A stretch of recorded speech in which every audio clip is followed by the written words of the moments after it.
পাঠিয়েছেন আমাদের কাছে আমাদেরই একজন লিসেনার। আমি ইমেলটি পড়ছি ঠিক তার মতো করে, তার ভাষায়। আশা করছি আপনাদের ভালো লাগবে। যাই হোক, যিনি লিখছেন তিনি লিখছেন এভাবে যে, সঙ্গত কারণবশত আমার ঘটনাটি পড়ে শুনে খুশি হব। হ্যাঁ, রাসেল ভাই কেমন আছেন?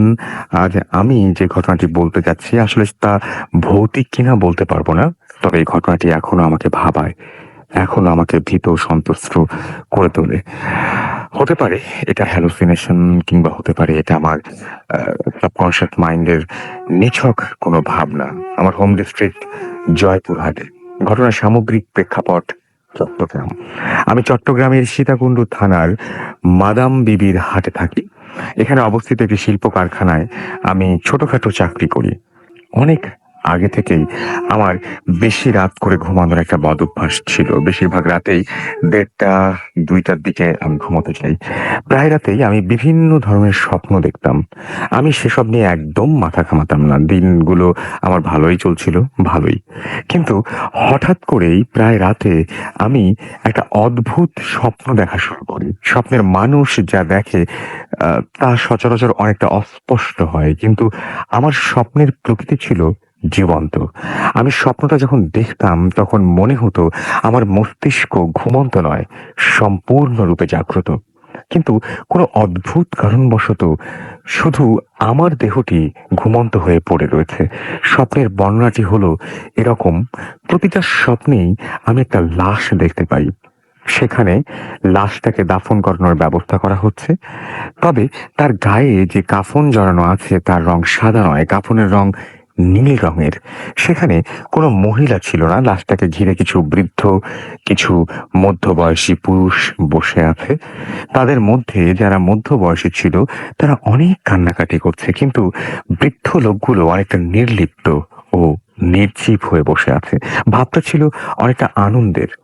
এই একই স্বপ্ন আমি নিয়মিতভাবে দেখা শুরু করি।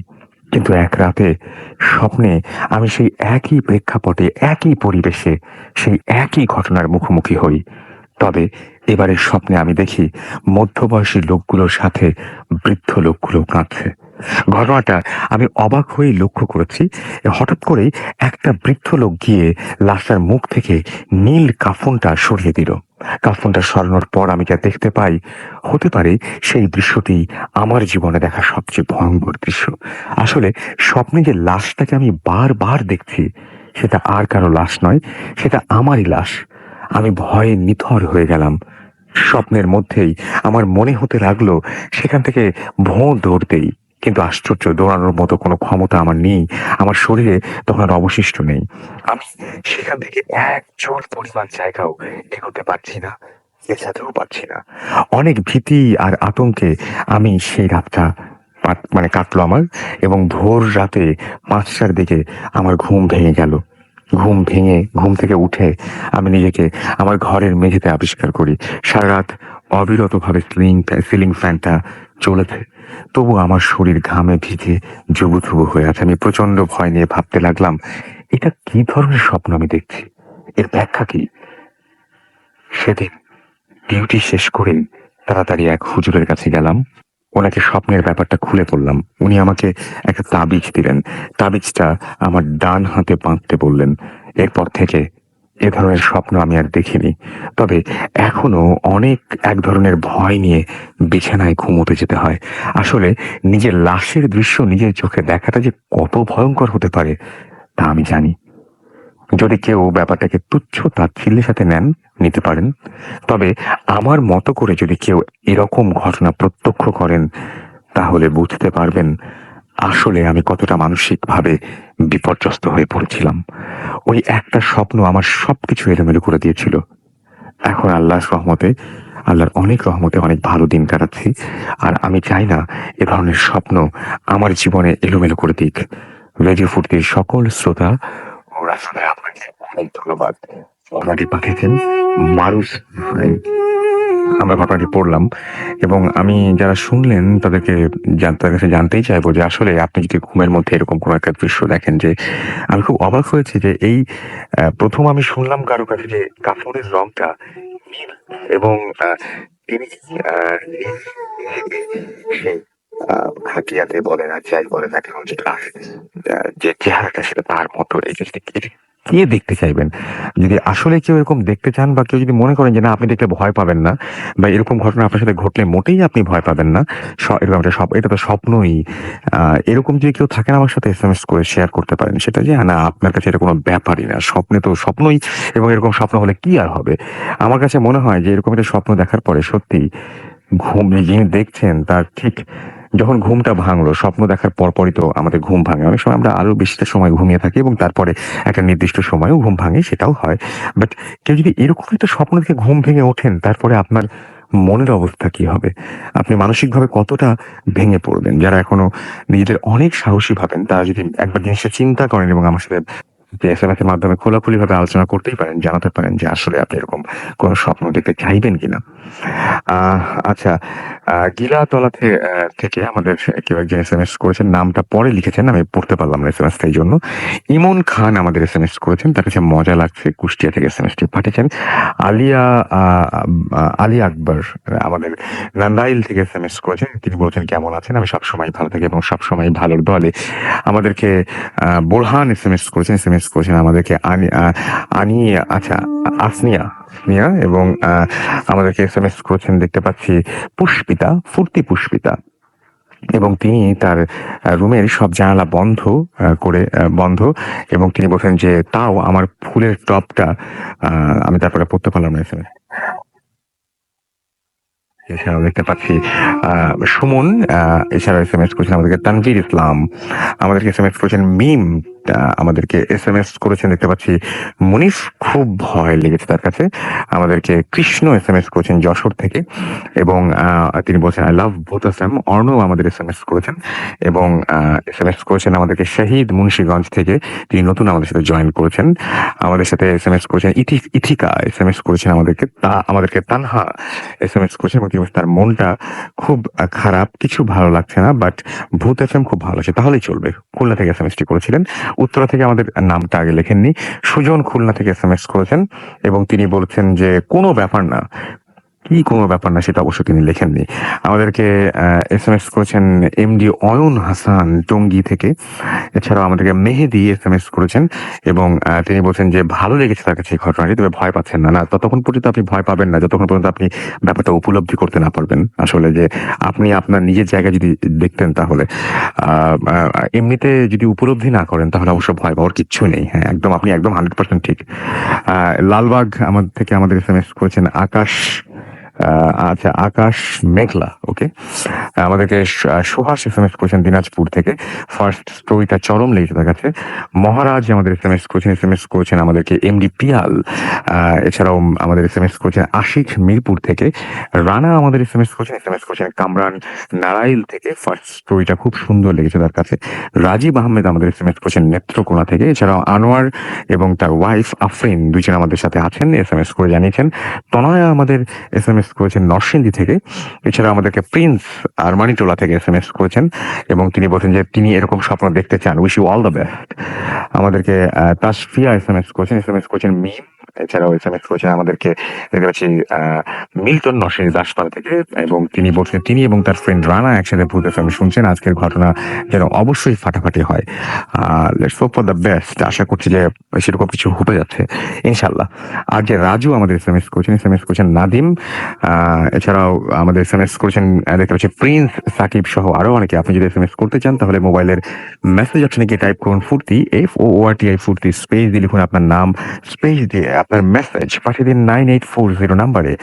আমাদের সাথে আরো একজন অতিথি আছেন, যিনি আমি তার পরিচয়টা একটু দিয়ে নেই। তিনি আমাকে যেভাবে একটা ইমেল করেছিলেন, সেটা হতে তিনি তার একটা অডিও ক্লিপ আমাকে পাঠিয়েছিলেন, এবং সেই অডিও ক্লিপটা তার যে বলার ভঙ্গি এবং যেভাবে তিনি পুরো ঘটনাটা বলেছিলেন, আমি খুবই ইমপ্রেসড। এবং তিনি বেসিক্যালি, আচ্ছা তার পেশা কি সেটা তিনি বলবেন, এবং তাহলে বুঝতে পারবেন তিনি ঘটনার সাথে কতটা, মানে তার মানে জীবনটা কতটা মানে মানে একসাথে এই ঘটনাগুলো নিয়ে তাকে প্রতিনিয়ত চলতে হয়। এবং তার মুখেই শুনবো তার জীবনের ঘটনা। প্রথমে জানতে চাইবো আপনার নাম এবং আপনার পরিচয়। জি। আমার নাম বশির, আমি এসেছি টঙ্গী কলেজ গেট থেকে, মূলত আমার দেশের বাড়ি নড়াইল। ওকে। আমি যে ঘটনা বলবো সে ঘটনাটা আপনি ঘটে কি করেন একটু বলবেন তাহলে আমি মানুষ আরো ভালো আমি বুঝতে মূলত পারবে। একজন পেশাজীবী ড্রাইভার। ওকে। আমার ঘটনা ঘটে ময়মনসিংহ জেলার ত্রিশাল উপজেলায়। যে যে ঘটনাটা ঠিক আমার সাথেই ঘটে সেদিনকের রাত্রে সবচেয়ে ভয়ঙ্কর ঘটনা। যে ঘটনাটা আমি আজও মনে রাখতে পারি বা আজও আমার মনে আছে ঠিক সেইভাবে। যাই হোক, আমি ঘটনায় চলে যাই। আমি ঠিক শ্যামলীর একটা রেন্টেকার অফিস থেকে আমি ময়মনসিংহ জেলার ত্রিশাল উপজেলায় একটা বিয়ের ভাড়াতে যাই। যে বিয়ের ভাড়ার যে চিলিপটা বা বুকিং চিলিপটা বলা হয়, সেই চিলিপে যে নাম্বারটা থাকে সে লোকটাকে আমি ফোন দিই। ফোন দেওয়ার পরে যেটা হয়, সেই লোকটা আমাকে বলে যে আপনি কি ড্রাইভার বশির বলছেন? আমি তখন বলি হ্যাঁ, আমি ড্রাইভার বশির বলছি। তখন যেটা হয় যে আমি বলি তাকে যে ভাই আপনি আমার নাম জানেন কিভাবে? তখন সে বলে যে রেন্টেকার অফিস থেকে ঠিক আমার নামটা বলে দিয়েছিল। তখন আমি কিছু মনে না করি। তখন যেটা হয় যে সে বলে যে ভাই আপনি ঠিক ৪টা ৪:৩০টার ভিতরে খামার বাড়িতে থেকেন। আমি তখন ৪:৩০টার ভিতরেই আমি খামার বাড়িতে চলে যাই। ঠিক উনি ৫টা সোয়া ৫টার ভিতরে আমার কাছে আসে ৩ জন লোক নিয়ে। উনি ঠিক এসে বলে চলেন এবার ময়মনসিংহ যাওয়া যাক। উনি আসার পরে উত্তরাতে গেলে আমাকে বলে যে ভাই আপনি আবদুল্লাহপুর ব্রিজের কাছে রাখেন। রাখার পরে যেটা হয় আমি ওনাকে বলি যে ভাই আমি রোজা আছি, রমজান মাস ছিল, আমি তো রোজা রাখছি, আমাকে ইফতারি করার একটু সময় দিন। তখন যেটা হয় উনি আমাকে বলে যে ভাই আপনাকে আমরা ইফতারি করাবো। যাই হোক, ওই কথা বলার পরে কিছুক্ষণ পরে দেখা যায় যে উনি ইফতারি কিনে নিয়ে এসে আমাকে বলে ভাই আমি তো আসলে একজন হিন্দু মানুষ, আপনি কি আমার ইফতারি গ্রহণ করবেন? তা আমি তাকে বলি যে ভাই হিন্দু আর মুসলমান বলে কোনো কথা নেই, ইফতারি তো ইফতারি। যে কিনে দিলে কিছুক্ষণ পরে দেখা যায় তাদের কিছু লোক আসে, আসার পরে বলে যে ভাই এবার আপনি চলেন। তো গাড়ি চালানো অবস্থায় নামাজের টাইমে বা ইফতারির টাইমে আমার ইফতারিটা আমি গাড়িতে থাকা অবস্থায় করে নিই, স্ট্রাইকিং থাকা অবস্থায়। গাজীপুর চৌরাস্তায় গেলে বলে ভাই বা পাশে মার্কেটের সামনে রাখেন, আমাদের কিছু কেনাকাটা আছে, সেই কেনাকাটাগুলো সারবো। আমি ওখানে রাখার পরে কেনাকাটা করে এসে গাড়িতে যখন উঠে আমি বলি ভাই আপনাদের বিয়ে কার? তখন যে লোকটার বিয়ে সেই লোকটাই আমাকে বলে যে ওখানে গেলেই দেখতে পাবেন বিয়ে কার। আমি কিছুই না বলে আমি চলে যাই ঠিক ত্রিশালে। ত্রিশালে যায় চৌরাস্তা পার হলে একটু সামনে যে বাঁদিকে একটা স্কুল থাকে, ডান দিকে থাকে রাস্তা, সেই রাস্তায় দেখে আমি ঢুকি। যে রাস্তাটা থাকে অনেকটা চাপা। সেখান থেকে ঢোকার পরে কিছু দূর যাওয়ার পরে দেখা যায় যে পাকা রাস্তাটা শেষ, কিন্তু যেটা হয় সামনে সেটা হচ্ছে একটা কাঁচা রাস্তা। যে রাস্তাটা স্থানীয় কিছু লোক বা কিছু সিটি কর্পোরেশনের লোক খোঁড়াখুড়ি করতেছিল পাকা করার জন্য। আমি আমার গাড়ির লোকজনকে বললাম যে ভাই এই রাস্তা দিয়ে গাড়ি ঢোকালে যদি কোনো কারণে বৃষ্টি হয় তাহলে আমার গাড়িটা আর ওঠানো সম্ভব হবে না, আমি এই রাস্তায় যেতে পারবো না। তখন তারা আমাকে বলে যে আপনারা যাবেন কোন জায়গায়, স্থানীয় কিছু লোক। তখন তারা বলে যে আমরা অমুক গ্রামে তমুকের বাড়িতে যাব বিয়েতে। যাই হোক, স্থানীয় লোকজন তা বলে যে ভাই আপনারা যেতে পারবেন, সামনে যায় কিছু একটা সামনে যায় কি একটা বাজার আছে, বাজারটার ওপারে আর যেতে পারবেন না। যাই হোক, আপনারা যেতে পারবেন, সারাদিন এই রাস্তা দিয়ে গাড়ি যাওয়া আসা করতে যেতে পারবেন। আমি চিন্তা ভাবনা করলাম নতুন বউ নিয়ে আসবে, আমার গাড়িটা দিয়ে আনতে না পারলে হয়তো হাঁটায় আনলে অসুবিধা হবে। আমি এটা চিন্তা ভাবনা করে ঠিক গাড়িটা ওখান দিয়ে আমি ঢুকাই দিই। ঢুকাই দেওয়ার পরে ওনাদেরকে হাঁটাই দিয়ে আমি গাড়িটা নিয়ে যেয়ে দেখি যে ছোট একটা ব্রিজ থাকে, ব্রিজের পরেই বাজার, বাজারের আগে যে কাদা, সে কাদার টুপকি গাড়ি যাওয়া কোনোভাবেই সম্ভব ছিল না। যাই হোক, বিয়ে বাড়ির লোকজন এসে আমাকে বলে ভাই আপনি গাড়িটা এখানেই ঘুরে রাখেন, আমাদের বাড়ির লাইটিং ওই যে দেখা যায়, হ্যাঁ আপনি এখানেই রাখতে পারেন। আমি গাড়িটা ঘুরে গাড়িটা যেখানে ঠিক রাখছি, ওখানে যেখানে রাখছি ওখানেই ডাইন পাশে যেখানে রাখিছি ওখানে মানুষজন আসা যাওয়া করতো। সেখানে আমার কাছে কেন যেন মনে হলো যে এখানে যদি আমি গাড়িটা রাখি তাহলে মানুষের যাতায়াতে খুব অসুবিধা হবে। আমি একটা চিন্তা ভাবনা করে আমি বাদিকে কাদার দিকে চাপিয়ে দিয়ে গাড়িটা রেখে আমি বসে থাকলাম গাড়ির ভিতরে।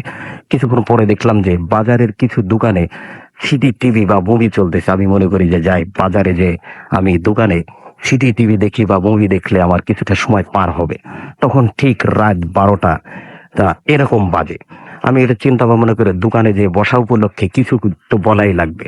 আমি যে তাদের কাছে বলি ভাই আপনাদের দোকানে কি গোল্ড লিপ সিগারেট আছে? তারা বলে ভাই এই বাজারে গোল্ড লিপ সিগারেট পাবেন না, পাবেন স্টার শেক এবং নেভি সিগারেট। আমি যে এই কথাটা শোনার পরে তাদের দোকানের থেকে 3টা সিগারেট নিয়ে নিই, সেটা হচ্ছে নেভি সিগারেট। ওখানে চাটা খেয়ে সিগারেট খেয়ে বেশ বসে থাকি। ওটা ঠিক 12:30 1টার দিকে সব দোকানগুলো বন্ধ করে চলে যায়, বাজারে হয়ে যায় সম্পূর্ণ আমি একা। যাই হোক, আমি চিন্তা করি যে এ বাজারে বসে না থেকে আমার গাড়িতে সিডি আছে, টিভি আছে বা এসি আছে, আমি এসি ছেড়ে সিডি টিভি ছেড়ে গাড়ির ভিতরে বসলে আমার ভালো লাগবে। আমি ঠিক গাড়ির কাছে যাই, লকটা খুলে গাড়িতে বসে গাড়ি স্টার্ট দিয়ে এবং এসি ছেড়ে গাড়িতে সিডি টিভি ছেড়ে গাড়ির ভিতরে বসে থাকি। কিন্তু কিছুক্ষণ পরে যেটা হচ্ছিল যে মুভি দেখতেছি, মুভির যে আওয়াজটা কানে না ঢুকে বাইরের কোন ঝিন ঝিন ঝিন ঝিন আওয়াজ আমার কানের ভিতরে ঢুকতেছিল। তখন আমি চিন্তা করি যে আমি এই ছবিটা আরো 2-3 বার দেখি, কেন জানি ছবিটা আমার কাছে ভালো লাগতো, তাই আমি ছবিটা বারবার দেখতাম। এটা চিন্তা ভাবনা করলাম যে এই ছবিতে তো এরকম কোনো আওয়াজ ছিল না। যাই হোক, আমি তাড়াতাড়ি গাড়ি থেকে নামি, নামার পরে দেখি যে আশেপাশে কিছুই নাই, আসলে এটা আমার মনের ভুল। আবার আমি গাড়িতে বসি, গাড়িতে বসার পরে যেটা হয় সেই একই রকম ঘটনা আমার সাথে ঘটতে থাকে। আমি মনে করি যে বাদিকে একটা পুকুর আছে, পুকুরের পাড়ে একটা খাল মতন দেখা যাবে, ওটা দূরে একটা বিল্ডিং ডান পাশে, বা পাশে একটা ছাবড়া মতন আছে গাড়ির, এটাও কি জানি না। যাই হোক, আমি একটু বিয়ে বাড়ির দিকে যাই, ওখানে গেলে মনে হয় আমার ভালো লাগবে। আমি ঠিক গাড়িটা লক করে বিয়ে বাড়ির দিকে চলে যাই। চলে যাওয়ার পরে যেটা হয়, আমি যে দেখি যে লোকটার কাছে আমি জিজ্ঞেস করেছিলাম যে ভাই বিয়েটা কার, ঠিক ওই লোকটাই বর সেজে বসে আছে।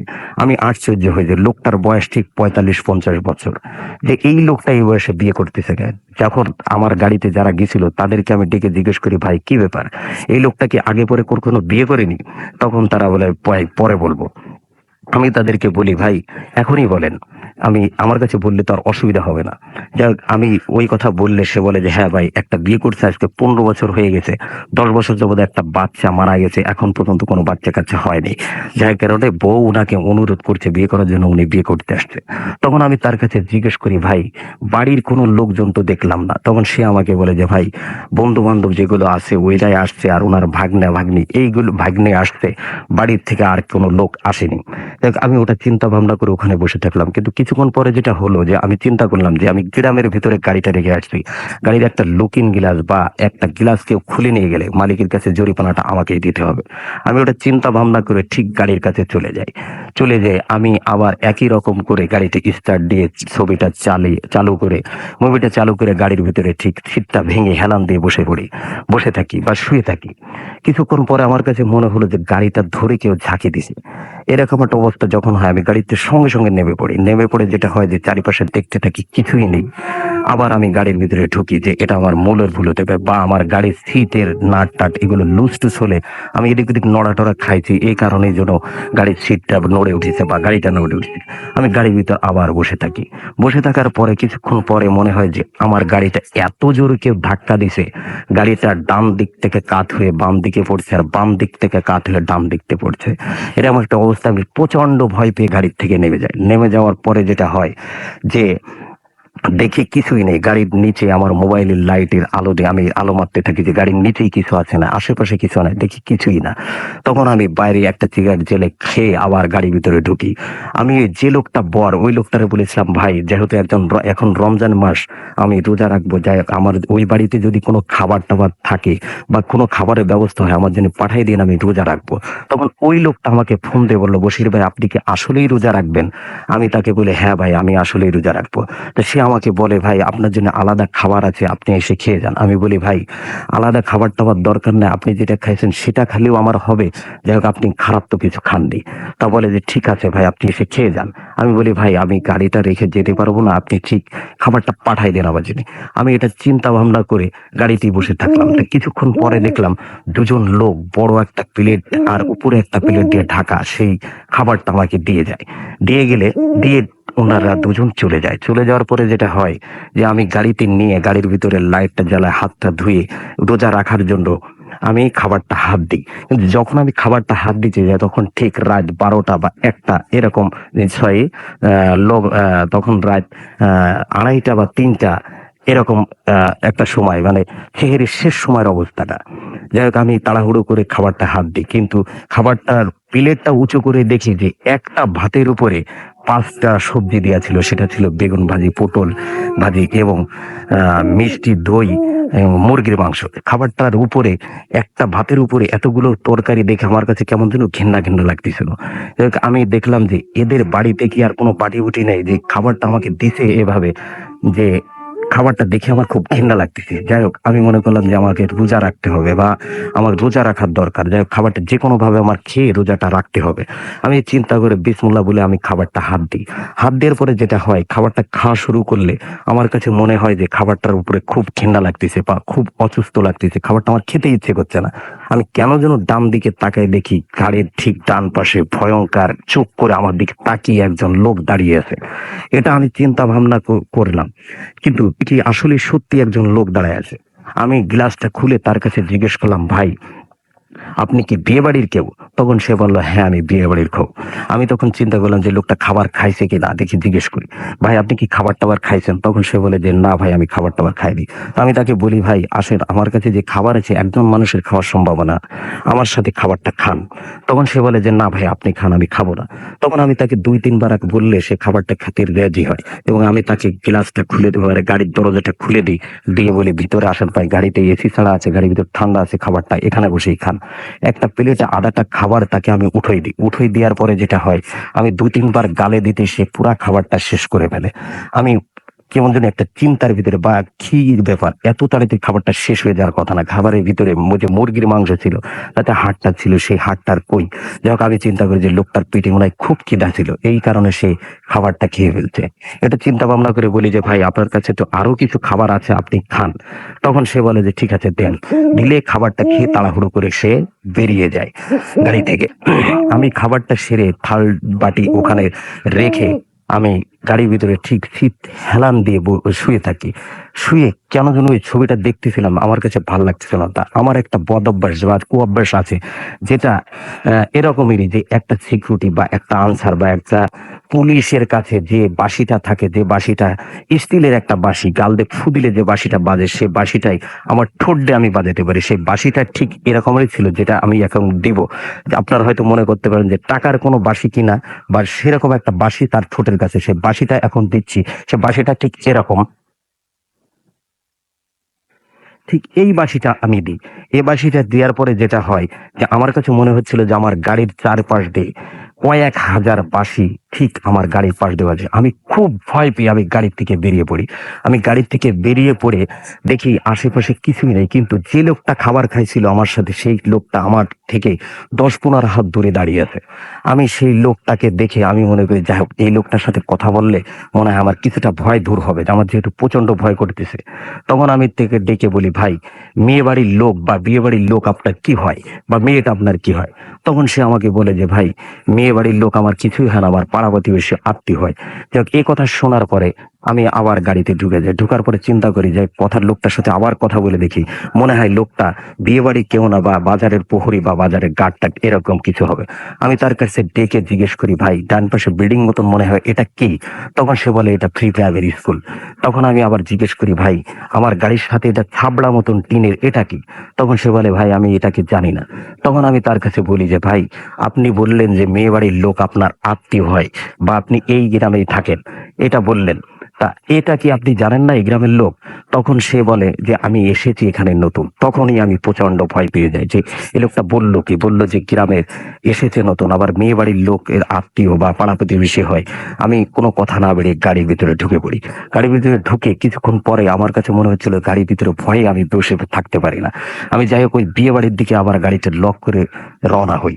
আমার কিছু দূর আসার পরে মনে হয় যে আমি গাড়ির ভিতরে মোবাইলটা ফেলে আসছি। যাক আমি গাড়ির ভিতরে ওই মোবাইলটা আনার জন্য আমি ঠিক গাড়ির কাছে যাই। গাড়ির কাছে যে লকটা খুলে পিছনের দরজা টান দিতেই ঠিক দেখি ওই লোকটাই যে সিটে বসে খাবারটা খাইছিল, ওই সিটে বসে আছে আমার দিক ভয়ঙ্কর চোখ করে তাকিয়ে আমার দিকে, কেমন যেন আমার কাছে মনে হচ্ছে রেগে মেগে আছে আমার পরে। এটা আমার কাছে মনে হচ্ছিল। এটা দেখে খুব প্রচন্ড ভয় পেয়ে আমি ঠিক মুখ থেকে একটা শব্দ বের করে, ওরে মা, এই শব্দটা আমার মুখ থেকে বেরিয়ে যায়। তখন আমি তার কাছে জিজ্ঞেস করি, ভাই আপনি গাড়ির ভিতর আসলেন কখন? সে ঠিক বড় করে আমাকে বলে, তুমি না তখন আসতে বলেছিলে। তখন সে আমাকে এই কথাটা বলে। আমি তখন তাকে বলি যে আমি তো আপনাকে খাবারের সময় আসতে বলেছিলাম, কিন্তু এখন তো আপনাকে আর আমি কখনো বলিনি আসতে। এ কথাটা বলার সাথে সাথে সে রেগে মেগে খুব তাড়াহুড়ো করে গাড়ি থেকে বেরিয়ে পড়ে। আমি আর কোনো কথা না বলে গাড়িটা লক করে ঠিক ওই বাড়ির উদ্দেশ্যে আমি রওনা দিই। সে পিছন থেকে ঠিক এভাবে আমাকে জোরে একটা ডাক দেয় ভয়ঙ্কর রূপে, যে "এই, আমাকে একা ফেলে কোথায় যাস?" আমি ঘুরি পিছনের দিক, তার দিকে তাকিয়ে দেখি তার চেহারাটা পুরা লাল হয়ে আছে, যেটা আমি এখনো অনুভব করতে পারি যে চেহারাটা সেই রাতে আমি দেখেছিলাম। যাই হোক, সে আমার দিকে যখন লাল চোখ করে তাকিয়ে থাকে, সে আমাকে বলে যে "এই, তুমি যে খাবারটা খাওয়াইছো এটা কি কোনো মানুষের খাবার?" আমি জানি না কেন এই কথাটা সে বলেছিল, সেই খাবারটার ভিতরে কি ছিল, কেন আমি সেই খাবারটা খাইছি। আমার কাছেও সেই খাবারটা ভাল লাগছিল, কিন্তু সেই কথাটা কেন বলছিল এখনো আমি সেটা বুঝতে পারি না, সেটা সেই জানে। যাই হোক, আমি তাকে বলি, কেন? আপনি তো আমার সাথেই খাবারটা গাড়িতে বসে খাইছেন, আমিও খেলাম। এটা কি কোনো মানুষের খাবার? এটা একটা জানোয়ারের খাবার। যখনই ওই লোকটা ওই ধরনের কথাটা বলল, তখন আমার পেট মোড়ায় সঙ্গে সঙ্গে সেখানেই বমি হতে থাকে। আর আমি এত ক্লান্ত হয়ে পড়ি যে আমার হাঁটা চলার বা কোনো কথা বলার কোনো কায়দায় আমার কাছে থাকে না। যাই হোক, আমি ওনার দিকে তাকিয়েই আছি। তখন দেখি ওনার চোখ লাল এবং চেহারাটা পুরা লাল হয়ে গেছে। তখন আবার যে তার ভাষায় সে যে কথাটা বলে, সে কথাটা বলে যে, তুই যেখানে গাড়ি রেখেছিস সেখানে তো আমার বসার জায়গা, তুই সেখানে গাড়ি রেখে বসে আছিস কেন? আমি কোনোই কথাই বলি না, কিন্তু আমি ওনার চেহারার দিকে তাকিয়ে থেকে আমি কাঁদতে থাকি। আমার চোখতে ঝরঝর করে পানি বেরিয়ে আসে। যে আমার কাছে মনে হচ্ছিল যে আমি এই 30 সাল থেকে আমি এই বউ আর বরকে নিয়ে মনে হয় ঢাকাতে আর ফিরে যেতে পারবো না। আমার গাড়ি সহ আমার লাশটা আমার এই গাড়িতেই আমাকে কেউ নিয়ে যেতে পারবে। এরকম একটা অবস্থা, আমি খুব কান্না করতে থাকি। যে কোনো কথা আমার মুখতে বা কোনো শব্দ আমার গাল দিয়ে বেরোচ্ছিল না। আমি কেমন যেন একটা প্যারালাইসিসের মানুষের মতন হয়ে গেছি। এরকম একটা অবস্থা আমার ভিতরে হতে থাকে। যাই হোক, আমি ওনার দিকে তাকিয়ে থাকতে থাকতে উনি দেখতে থাকি যে ঠিক উপরে উঠতে উঠতে 1 ফুট 1.5 ফুট উপরে উঠে গেল। আর উনি আস্তে আস্তে ছোট হতে থাকে। উনি যখন ছোট হতে থাকে, এত সাইজে ছোট হয়ে যায় যে উনি ঠিক 1 ফুট, একটা বাচ্চা মানুষ যতটুকু অতটুকুই, কিন্তু চেহারাটা থাকে পুরো একজন বড় মানুষের মতন বা বড় একটা মাথার মতন। কিন্তু চেহারাটা এমন অবস্থায় হয় যে একটা পুরা মানুষ বা পুরা মুখ এখন পুড়িয়ে দিয়েছে এরকম ঝলসানো একটা যে মুখ, সেরকম হয়ে যায়। আর চোখ দুটো লাল টকটকে, যে মনে হচ্ছিল যে চোখতে রক্ত ঝরতেছে, সেই রক্ত আমার দিকে ছিটে আসতেছে। এরকম দেখে আমি কেমন করে যেন আমার গলা দিয়ে এত জোরে একটা চিৎকার বেড়ে আমি ঠিক ওই বাড়ির দিকে রওনা দিই। ওই বাড়ির দিকে রওনা দেওয়ার পরে যেটা হয়, ওই বাড়ির যে বিয়ে বাড়ির যে গেটের যে লাইটিং টাইটিং করা থাকে, ওই লাইটিং এর তারের সাথে আমি পেঁচিয়ে ওখানেই পড়ে যাই। পড়ে যাওয়ার পরে যেটা হয় যে ওই বিয়ে বাড়ির লোকজন আমাকে এসে ধরে আমি সেন্স থাকে, কিন্তু আমার কথা বলার কোনো অবস্থাই থাকে না। আমি কিছুই বলতে পারি না। ওনরা আমাকে মাথায় পানি টানি দেওয়ার পরে যে লোকটার বিয়ে হচ্ছিল সেই লোকটা এসে আমার কাছে বলে, বশির ভাই, আপনার কি সমস্যা, কি হয়েছে? তখন আমি বলি যে ওখানে ভীষণ একটা ভয় পেয়ে আমি দৌড় মেরে এসে এখানে পড়ে গেছি। সংক্ষেপে তাকে আমি কথাটা বলি। তখন সে আমাকে বলে যে, ভাই, আপনাকে তো আসলে বলা হয়নি। বিয়ে বাড়ির লোকজন বললো যে ড্রাইভারটা যেখানে আছে সেখানে পাশে একটা পুকুরের পাড়ে আছে শ্মশান, যেখানে মানুষ মারা গেলে সেখানে নিয়ে পোড়ায়। এই কথা আমাকে বলেছিল। যাই হোক, আমাকে বললো যে, ভাই ঠিক আছে, আপনি এখানেই বসে থাকেন, আমার যেহেতু কালকে হরতাল, আমরা একটু তাড়াহুড়ো করে বেরোবো, আপনার আর গাড়ির কাছে যাওয়ার দরকার নাই। ওনারা ঠিক তাড়াহুড়ো করে বেরোয় আসে। আমি গাড়ির কাছে যেয়ে দেখি আমার গাড়িটা যেভাবেই ছিল সেভাবেই আছে, কিছুই নেই। যাই হোক, আমি গাড়িটা স্টার্ট করে ঢাকার উদ্দেশ্যে রওনা হই। কিছুক্ষণ পরই আমার শরীরে জ্বর আসে এবং বমি হতে থাকে। যাই হোক, আমি খামার বাড়িতে এসে নামাই দিয়ে আমার বাসা থেকে মোহাম্মদপুর 4 তলার পাশে একটা বাসায় আমি সে বাসাতে চলে যাই। বাসাতে যাওয়ার পরে যেটা হয় যে বাসায় যারা আমার বন্ধুরা থাকে, তারা কেউ জিজ্ঞেস করে, কি ব্যাপার, তুই গেলি ভালো মানুষ, আসলে অসুস্থ হয়ে তো ব্যাপারটা কি? আমি তাদের কাছে কিছুই বলি না। জ্বরে বমিতে কয়েকদিন ভুগে ডাক্তার দেখানোর পরে আমি কিছুদিন পরে সুস্থ হই। এই ছিল আমার ঘটনা, রাসেল ভাই। আপনাকে অনেক ধন্যবাদ আপনার ঘটনার জন্য। আমরা অসংখ্য SMS পেয়েছি এর মাঝখানে। অনেক লম্বা একটা ঘটনা শুনলাম আমরা, এবং আমাদেরকে দোয়েল হাসান এসএমএস করেছেন এবং তিনি চাঁপাইনবাবগঞ্জ থেকে আমাদের এসএমএসটি করেছেন। আমাদেরকে এসএমএস করেছেন আলামিন হক, এবং আমাদেরকে এছাড়াও আজওয়া এসএমএস করেছেন ঢাকা ক্যান্টনমেন্ট থেকে, এবং তিনি বলছেন যে তার কাছে এই স্টোরিটা অসাম লেগেছে। কাউসার আমাদেরকে লিখেছেন কালকে এক্সাম, তারপরে ভূত আসলাম শুনছি। আমার মনে হয় যে এখন আপনার ঘুমিয়ে পড়াটা সবচেয়ে বেশি জরুরি। আপনি পরেও শুনবেন, হয়তো পরের নেক্সট যে উইকে আমরা যে এপিসোডটা করবো সেটা আপনি শুনতে পারেন, কিন্তু আজকে আপনার জন্য ঘুমানোটা খুব বেশি মঙ্গলজনক। টিজে তুহিন আমাদের এসএমএস করেছেন নরসিংদী থেকে।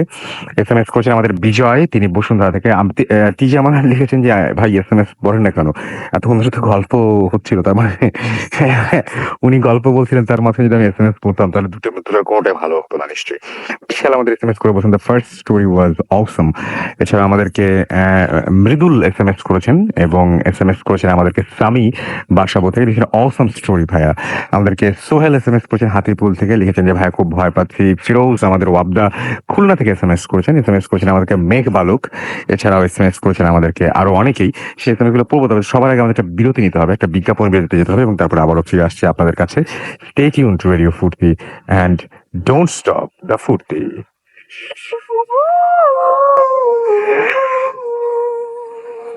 শুনছেন সবসময় রেডিও ফুর্তি, চলছে ভূত এফএম হন্টেড বাই এয়ারটেল। ঘড়িতে সময় রাত 12:38। আমি রাস্তা লাফির সাথে আমাদের সাথে রয়েছেন আজকের অতিথিরা। এসএমএস পড়ছিলাম, আমি দেখতে পাচ্ছি আমাদেরকে সামি এবং স্বাগতা তারা এসএমএস করেছেন। এসএমএস করেছে আমাদের আরাফাত, এবং তিনি অনেক ভয় পাচ্ছেন জানিয়েছেন। সুজন হুসাইন আমাদের এসএমএস করেছেন, second story was very nice তিনি লিখেছেন। এবং আমাদেরকে এছাড়াও এসএমএস করেছেন তুহিন, আমাদেরকে মুক্তাগাছা থেকে হৃদয় এসএমএস করেছেন। এসএমএস করেছেন আমাদেরকে আরেকজন হৃদয়, এবং তিনি ভূত এফএম নতুন ফ্রেন্ড জামালপুর থেকে তিনি এসএমএস করেছেন। ওয়েলকাম টু ভূত এফএম, এবং আশা করছি আমাদেরকে রেগুলার আপনাকে পেয়ে যাবো। রিমন আমাদের এসএমএস করেছেন, এসএমএস করেছেন আমাদেরকে সাদিক, খুব ভালো লাগছে খুলনা ক্যান্টনমেন্ট থেকে তিনি জানিয়েছেন। রাব্বি আমাদের এসএমএস করেছেন, এসএমএস করেছেন হারুন সাভার থেকে। পুলক আমাদের এসএমএস করেছেন, সেকেন্ড ঘটনাটা তার কাছে অবশ্য ভালো লাগেনি। আমাদেরকে এছাড়াও এসএমএস করেছেন ঢাকা থেকে পূজা, এবং তিনি বলছেন যে আমার এই সমস্ত স্বপ্ন দেখার সাহস নাই। আমাদেরকে মহসিনুল ইসলাম এসএমএস করেছেন, এসএমএস করেছেন আমাদেরকে দেখতে পাচ্ছি আসাদুল গাজীপুর থেকে, সেকেন্ড স্টোরিটা অসাম তিনি জানিয়েছেন। সোহাগ ঈশ্বরী থেকে আমাদের এসএমএস করেছেন, এবং আমাদেরকে এসএমএস করেছেন দেখতে পাচ্ছি খোরশেদ। এছাড়াও সুমন আমাদের এসএমএস করেছেন, এসএমএস করেছেন মানিকে গাজীপুর থেকে। এছাড়াও শশী জিঞ্জিরা থেকে এসএমএস করেছেন। টিপু সারওয়ার আমাদের এসএমএস করেছেন, এবং তিনি বলছেন ওয়াও অনেক ভালো লাগলো। সঞ্জয় আমাদের এসএমএস করেছেন, এসএমএস করেছেন ডিজে প্রান্ত গাজীপুর থেকে। এছাড়াও সেলিম সিলেট থেকে এসএমএস করেছেন, আমাদেরকে এসএমএস করেছেন দেখতে পাচ্ছি বিজয় সহ আরো অনেকে। আপনি যদি এসএমএস করতে চান তাহলে মোবাইলের মেসেজ অপশনে গিয়ে টাইপ করুন ফুর্তি, FORTI ফুর্তি, স্পেস দিয়ে আপনার নাম, স্পেস দিয়ে আপনার মেসেজ পাঠিয়ে দিন 9840 নাম্বারে। যদি কেউ ইমেল করতে চান আমাদের কাছে, তাহলে ইমেল অ্যাড্রেসটি হচ্ছে bhutfm@radiofurti.fm, which is BHWTFM@radiofurti.fm। আপনার নাম, ঠিকানা এবং ফোন নাম্বার সহ আপনার জীবনে ঘটে যাওয়া সেরা ঘটনাটি অথবা আপনার জানা সেরা ঘটনাটি আমাদের কাছে লিখে পাঠান। ইমেইলের শুরুতে অবশ্যই উল্লেখ করুন ঘটনাটি আপনি এখানে এসে শেয়ার করবেন, নাকি আপনি চান আমরাই আপনার ঘটনাটা পড়ে শোনাবো। আপনি যদি দেশের বাইরে থাকেন তাহলে সবচাইতে ভালো অপশন হচ্ছে আপনি আপনার ঘটনাটি রেকর্ড করে সেই অডিও ক্লিপটি আমাদের কাছে পাঠিয়ে দেবেন। আর কথা না বাড়িয়ে ঘটনা যেতে চাচ্ছিলাম, কিন্তু সময় ঘড়ির কাঁটা বলছে যে 12:40 বেজে গেছে। মাঝখানে আরেকটা ব্রেক যেন না নিতে হয়, আমি আগে ভাগে আরেকটা ব্রেক নিয়ে নেই। এই আওয়ারে তাহলে কোনো ব্রেক লাগবে না। আমরা একটা ছোট্ট বিজ্ঞাপন বিরতি যাচ্ছি, আমাদের সঙ্গে থাকুন। স্টে টিউনড রেডিও ফুর্তি এন্ড ডোন্ট স্টপ দ্য ফুর্তি।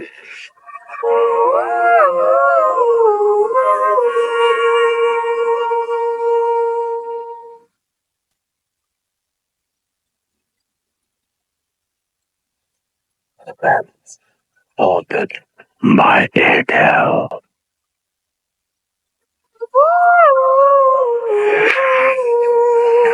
শুনছেন সবসময় রেডিও ফুর্তি, আমি রাস্তা লাফির সাথে। ঘড়িতে সময় রাত 12:44। আমাদের সঙ্গে রয়েছেন আমাদের আজকের অতিথিরা, এবং কোনো কথা না বাড়িয়ে আমি চলে যাচ্ছি সরাসরি আমাদের অতিথির কাছে। সঙ্গে আছেন আলিফ, এবং তার কাছে একটা ঘটনা শুনবো আমরা। আসসালামু আলাইকুম লিসেনার্স, সুচিত্রা সেনকে শ্রদ্ধা জানিয়ে শুরু করছি আজকের ঘটনাগুলো। আমার ঘটনাটি যেটা এখন শেয়ার করব সেটি বাংলাদেশের বাইরের ঘটনা, ইন্দোনেশিয়ার জাকার্তার একটি ঘটনা শেয়ার করছি আজকে। তো আমার পরিচিত এক ছোট ভাইয়ের ঘটনা। তো ওর বাবা জাকার্তাতে অনেক দিন ধরেই থাকে। তো 2009 শেষের দিকে ও ইন্দোনেশিয়া চলে যায়। তো ইন্দোনেশিয়া যাবার পর তো অ্যাকচুয়ালি ওদের ওখানে দুটা সুপার মার্ট আছে, একটা ওর বাবা চালাতো, একটা ও চালাতো। তো ওর রেসপন্সিবিলিটি ছিল বেরিতো নামে একটি জায়গা, সেখানে একটি দোকান তাকে চালাতে হতো। তো ভালো, অনেক বড় সুপার শপ, সবকিছুই পাওয়া যায়। তো ওর রেসপন্সিবিলিটি ছিল যে প্রতিদিন সকালবেলা ও দোকানটা খুলবে এবং রাতে বন্ধ করে বের হবে। তো ওর বাবা আরেকটি চালাতো। তো ঠিক 9টার দিকে ওকে দোকান খুলতে হতো, প্রতিদিনই দোকান খুলতো সে। তো যখন অ্যাডজাস্ট হয়ে গেল, ওর পুরোপুরি রেসপন্সিবিলিটি দিয়ে দেওয়া হলো। তো 9টার দিকে, মানে ঘটনা অনেকদিন ধরেই ঘটতো এরকম, কিন্তু ওর খেয়াল পড়ে হচ্ছে আপনার 2011 সালের লাস্টের দিকে। তো হঠাৎ করে দেখলো যে একজন লোক ওর দোকানে আসলো, এবং লোকটির ধরন এবং গঠন ঠিক এরকম যে মানে টুপি পরা, উনি নামাজি একজন মানুষ, হাতে তাসবি। সে পুরো দোকানটা ঘুরছে, ঘুরে লাস্ট মোমেন্টে ওকে ফু দিয়ে দোকান থেকে বেরিয়ে যাচ্ছে। তো এরকম প্রথম দিন ওর কাছে তেমন একটি মানে অ্যাবনর্মাল কিছু লাগেনি। পরের দিন যখন ঠিক একই ঘটনাটি ঘটলো, তো তখন ওর কাছে এই জিনিসটা একটু ডিফারেন্ট ভাবে মানে ও ডিফারেন্ট ভাবে নিল, কিন্তু ও কখনো জানার চেষ্টাও করেনি এবং জানতেও চায়নি যে ওকে কেন ওর দোকানে এরকম কেন ঘুরছে এবং লাস্ট মোমেন্টে কেন ওকে ফু দিয়ে চলে যাচ্ছে। তো এরকম প্রায় 15 থেকে 20 দিন হয়, তো প্রতিদিনই একই ঘটনা ঘটতে থাকে। তো ওই দিনের পরে প্রায় 1 মাস পর ওর বাসায় একটি সমস্যা হয়। বাংলাদেশ থেকেই সমস্যাটা যায় ইন্দোনেশিয়া ইনভলভ হয়ে যায় বাসার বাবার সাথে এক রকমের ঝগড়াঝাটি করে সে বাসা থেকে বেরিয়ে পড়ে ঘটনার দিন। তো বেরিয়ে পড়ে দোকান 9টার দিকে খুলে এবং যথারীতি ভাবে উনি যেরকম ভাবে আসছিলেন দোকানে এসে ঘুরে ঠিক ওকে ফু দিয়ে চলে যাচ্ছে, ঠিক একইভাবে ওই দিনও ওকে ফু দিয়ে চলে যাচ্ছে। এমন সময় ও খুব চটে যায় এবং চটে গিয়ে মানে যেটা বলি আমরা রাগ কন্ট্রোল না করতে পেরে ওনার সাথে খুব রাগ বিহেভ করে ওনাকে তাড়িয়ে দেয় দোকান থেকে। এবং উনি যখন বেরিয়ে যায় দোকান থেকে, লোকটি ওর দিকে অপলক দৃষ্টিতে পিছনে মাথা ঘুরিয়ে তাকিয়েছিল। হয়তো উনি বুঝতে পারছিলেন না কেন এরকম করলো। লোকটি চলে যায় ওখান থেকে। ওই দিন সন্ধ্যা গড়িয়ে রাত আসে এবং দোকান বন্ধ হওয়ার পর ওর কাছে মনে হচ্ছিল ও কাজটি ভালো করেনি এবং যে কাজটা করেছে সে তো রুড হওয়াটা উচিত হয়নি। লোকটা তো ওর কোনো ক্ষতি করেনি। তো ও বাসায় যায় এবং ওই দিন থেকে প্রায় 3 দিন পর ওর দোকানে মানে ওই 2 দিন কিন্তু ওই লোকটি আর আসেনি এবং 3 দিনের মাথায় ওকে অবাক করার মতো দোকান খোলার সাথে সাথে ও যখন অন্য কিছুতে বিজি হয়ে যাচ্ছে, ও তখন হঠাৎ করে পিছনে চোখ পড়লো এবং পিছনে তাকিয়ে দেখে একজন মহিলা ওকে দূর থেকে দাঁড়িয়ে ডাকছে। মহিলার হাইটটা নর্মাল মানুষের মতো না, একটু লম্বা। ওর দোকান বলে যে আমার দোকানের তুলনায় মহিলাটা মনে হচ্ছে যে নর্মাল মানুষরা যেরকম চলাফেরা করে বা আমার দোকান থেকে জিনিসগুলো নিচ্ছে তাদের মতো না, তাদের থেকে সাধারণ থেকে অনেক লম্বা। এবং লোক মহিলাটির কাছে ও যা ডাকছে যেহেতু ও যায়, প্রথমে মনে করে কাস্টমার, কিন্তু যখন ও কাছে যাচ্ছে তখন মহিলাটি মাথা নিচু করে ওর সামনে থেকে প্রস্থান করছে। ও জিনিসটা প্রথমে বুঝে উঠতে পারেনি কেন এরকম করলো, কিন্তু আপনার সাথে যদি পরের দিন ঠিক একই ঘটনাটি ঘটে তখন আপনি চিন্তা করবেন না জিনিসটা আসলে নর্মাল না। পরের দিনও ঠিক একইভাবে মহিলাটি এরকম ভাবে ওকে ডাকলো এবং ও যখন সামনে গেল তখন মহিলাটি প্রস্থান করলো। তৃতীয় দিন ঠিক একই ঘটনা ঘটলো এবং ও যখন বলল যে আপনি আমাকে এরকম করে কেন ডাকছেন, অনেকক্ষণ জিজ্ঞেস করবার পর মহিলাটি ওর দিকে তাকালো, একটু হাসি দিল এবং চলে গেল। ওর কাছে আর কোনো কিছুই নর্মাল লাগছে না। ওর কাছে যেটা মনে হচ্ছে যে না, এগুলি নর্মাল মানুষের সাথে ঘটছে না। আমি কি আসলে মানে কোনো কিছু দেখছি বা কিছু, নাকি এটা আমার ভুল ধারণা বা ভ্রান্ত ধারণা। ওর দোকান বন্ধ করে ঠিক ওদিনই রাতের বেলা যখন বাসায় যাওয়ার পথে দোকান বন্ধ করে কিছু দূর এগোতেই ওর সামনে একজন লোক আসে। ও যেভাবে আমাকে বললো যে ভাই আমি বলতে পারবো না লোকটার হাইট কতটুক, কিন্তু আমি দেখছি উনি অনেক লম্বা এবং ওনার হাত পা আমি দেখছি কিন্তু পাটা মাটিতে লাগানো দেখছি না এবং হাতে তাসবিহ করছে। প্রথমে একজন ছিল, 5-10 মিনিট পর আমার কাছে মনে হচ্ছে 5-10 মিনিট পর আরো 2জন আসলো। এরকম কিছুক্ষণের মধ্যে আমার চারপাশে প্রায় 30-35 জনের মতো লোক আমাকে ঘিরে রেখেছে। এখন আপনাকে যদি রাত 10টার দিকে এরকম আপনি একটা স্ট্রাকচার দেখছেন যার মাটিতে পা লাগানো নেই এবং 30 জনের মতো তারা আপনার সামনে আছে, আপনি অবশ্যই ভয় পাবেন। ও তো বাকরুদ্ধ হয়ে যায়, হাত পা নাড়ানোর মতো কোনো অবস্থাই হচ্ছিল না। হঠাৎ করে ও চিৎকার দিয়ে ওঠে, হাই! কারণ পিছন দিয়ে ওর বাবা ওকে ধরে। ও তাকিয়ে দেখে ওর বাবা এবং বলে, এই তুই এখানে কি করছিস? তুই কি ঘড়ি দেখেছিস? রাত 1টা বাজে। ও দোকান বন্ধ করে রাত 10টায়, মানে এই 3 ঘন্টা ওর কোনো খবর ছিল না। ও তখন ওর বাবাকে বাসায় যেতে যেতে বলে, বাবা তুমি কি আমার সাথে কাউকে দেখেছো? তখন ওর বাবা বলে, না আমি তোকে কাউকে দেখিনি, বাট তুই মাথা উঁচু করে দাঁড়িয়েছিলি। ও মোবাইল ফোন ওর পকেট থেকে বের করে দেখে রাত 10টা হতেই এখন পর্যন্ত ওর বাবা ওকে প্রায় 40 বার ফোন দিয়েছে, অথচ ওর মোবাইল ফোনটা সাইলেন্ট না। জিনিসটা অবাক করার মতন। বাসায় আসে এবং এই 3 দিনের মাথায় ওর বাবাকে একটি জরুরি কাজে বাংলাদেশে চলে আসতে হয়। তাহলে ওকে 2টা দোকান চালাতে হচ্ছে। সকালে ও একটা দোকান দেখে এবং বিকালে আরেকটা দোকান দেখে। এরকম করে প্রায় 2 দিন যায়। তৃতীয় দিনের দিন ও যখন বাসায় ঘুমোতে যায়, ও একাই থাকে বাসায়। প্রথমে এরকম কথাবার্তা কাটাকাটি হয় যে আমি একা থাকতে পারবো না, কিন্তু ওর বাবা বলে যে তুই আগে থেকেছিস, এখন কেন থাকবি না? তো এরকম এক্সকিউজে একটা প্রাপ্তবয়স্ক ছেলে কখনো এরকম ভাবে বলতে পারে না যে আমি থাকবো না। যাই হোক, লাস্ট মোমেন্টে ও থাকার জন্য রাজি হয় বাসায়। এবং ওর বাবা যখন বাংলাদেশে চলে আসে, ওই চলে আসার পর 3 দিন পর ও যখন রাতে ঘুমোয়, হঠাৎ করে রাতে ঘুম ভাঙে। তো শুয়েছিল নর্মালি, ডান কাত হয়ে না বাম কাত হয়ে না, মাঝামাঝি শুয়েছিল। তো হঠাৎ করে গভীর রাতে ওর ঘুম ভাঙে এবং চোখ খুলতেই ওর সিলিং এর দিকে চোখ যায়। চোখ যেতেই দেখে ওর মতো একটা মানুষ সিলিং এ ঘুমিয়ে আছে। ও যেভাবে ঘুমিয়ে আছে ঠিক ওর মতোই মানুষ একটা সিলিং এ। এইটা দেখে ও দৌড়ে বাসা থেকে নিচে নেমে যায় এবং যায় ঠিক ফজরের আজানের পর। আমরা জানি ইন্দোনেশিয়া মুসলিম কান্ট্রি, তো ওখানে আজান হয়। তো বাসায় ঢোকে। বাসায় ঢোকার পর দেখে যে কিছুই নাই, কিন্তু সবচেয়ে অবাক করার মতো ঘটনা হচ্ছে ওর যে রুমের ভিতরে দেয়ালে ছবি ছিল সেসব ছবির ব্যাকগ্রাউন্ড আছে, কিন্তু ছবিতে কোনো মানুষ নেই। খুব অবাক হয়ে যায় ও। বাসার ওর বন্ধু আছে, বন্ধুকে ডেকে নিয়ে আসে, বলে দোস্ত দেখ এই সিচুয়েশন আমি আছি। কিন্তু ওর বন্ধু বলে কই, তোর বাসায় তো সবকিছুই নর্মাল। ও ঘটনাটা খুলে বলতে চেয়েও বলতে পারলেন না। তো কি কাউকে কোনো কিছু শেয়ার না করে ঠিক নর্মালি যেভাবে জীবনযাপন করছিল ঠিক সেভাবে জীবনযাপন করতে লাগলো। লাইক ওই দিনের দিনটা ও যেভাবে পারছে সেভাবে কাটানোর চেষ্টা করছে, কিন্তু পরের দিন ঠিক একইভাবে ওকে সিলিং এ এরকম মানুষ দেখতে হলো, যেটা অবিকল ওর মতোই। ও দৌড়ে বাসার নিচে চলে যায় এবং একটা জিনিস ও ক্যাচ করতে পারে যে যখন ও ফজরের সময় ঢুকছে ঠিক তখনই জিনিসটা চলে যাচ্ছে, ক্যাচ করে ফেলে। তাহলে ও ঢোকার পরে ও জেনে যায় যে আমি আর কিছু দেখবো না, ও ঠিক ফজরের সময় ঢুকছে। এরকম করে করে 4-5 দিন পর হঠাৎ করে ঘুম ভাঙে। ঘুম ভাঙার পর হয়তো ও মনে করছিল আমি সিলিং এ আবার কিছু একটা দেখবো, কিন্তু ঘুমটা ভাঙছে প্রতিদিনই ওই রকম রাত 2টা-3টার দিকে। ও কিচেন থেকে একটি সাউন্ড পেতে থাকে এবং সাউন্ডটা মনে হচ্ছে যে কেউ রান্না করছে। ও কিচেনে যায়। এখন আমার বাবা বা আপনাদের বাবা যদি কেউ সামনে দাঁড়িয়ে থাকে, আপনারা সবাই দেখলে দূর থেকে দেখেই বুঝতে পারবেন যে এটা আপনাদের পরিচিত কেউ। এবং ও ঠিক দেখে যে ওর বাবা রান্নাঘরে রান্না করছে। ও একটু জোরে চিৎকার দেয়, বাবা তুমি। কিন্তু যখন ওই যে সামনে ছিল সে যখন ওর দিকে তাকায় তখন দেখে যে এটা তোর বাবা না, কিন্তু বাবার মতো দেখতে। এটা দেখে ও আর কিছুক্ষণের মধ্যে মানে ওই জায়গায় 1 মিনিটও দেরি না করে সাথে সাথে নিচে নেমে যায় এবং ওই দিন আর ফজরের সময় ঢোকে না, ওই দিন ডিরেক্ট সকালে ঢোকে এবং ঢুকে বাংলাদেশে ফোন দেয় যে আমি থাকতে পারছি না, আমি কোনোভাবেই থাকতে পারছি না, আমাকে কিছু একটা ডিস্টার্ব করছে, আমি পারছি না। তো ওর বাবা তখন বলে ঠিক আছে, ওর বাবা একটা ফ্রেন্ড আছে, তাকে ফোন দিয়ে বলে দিচ্ছে যে ওর সাথে যেন থাকার জন্য। ওর বাবা ঠিক তাই করে, ওনার একটা ফ্রেন্ডকে বলে দেয় যে তুমি তাহসিনের সাথে থাকো। তো ওই আঙ্কেল ওর সাথে থাকতে চলে আসে। ঘটনার দিনে চলে যায়। সেদিন রাতে ওর সাথে উনি ঘুমিয়েছিল। হঠাৎ করে ঘুম ভেঙে যায় তাহসিনের।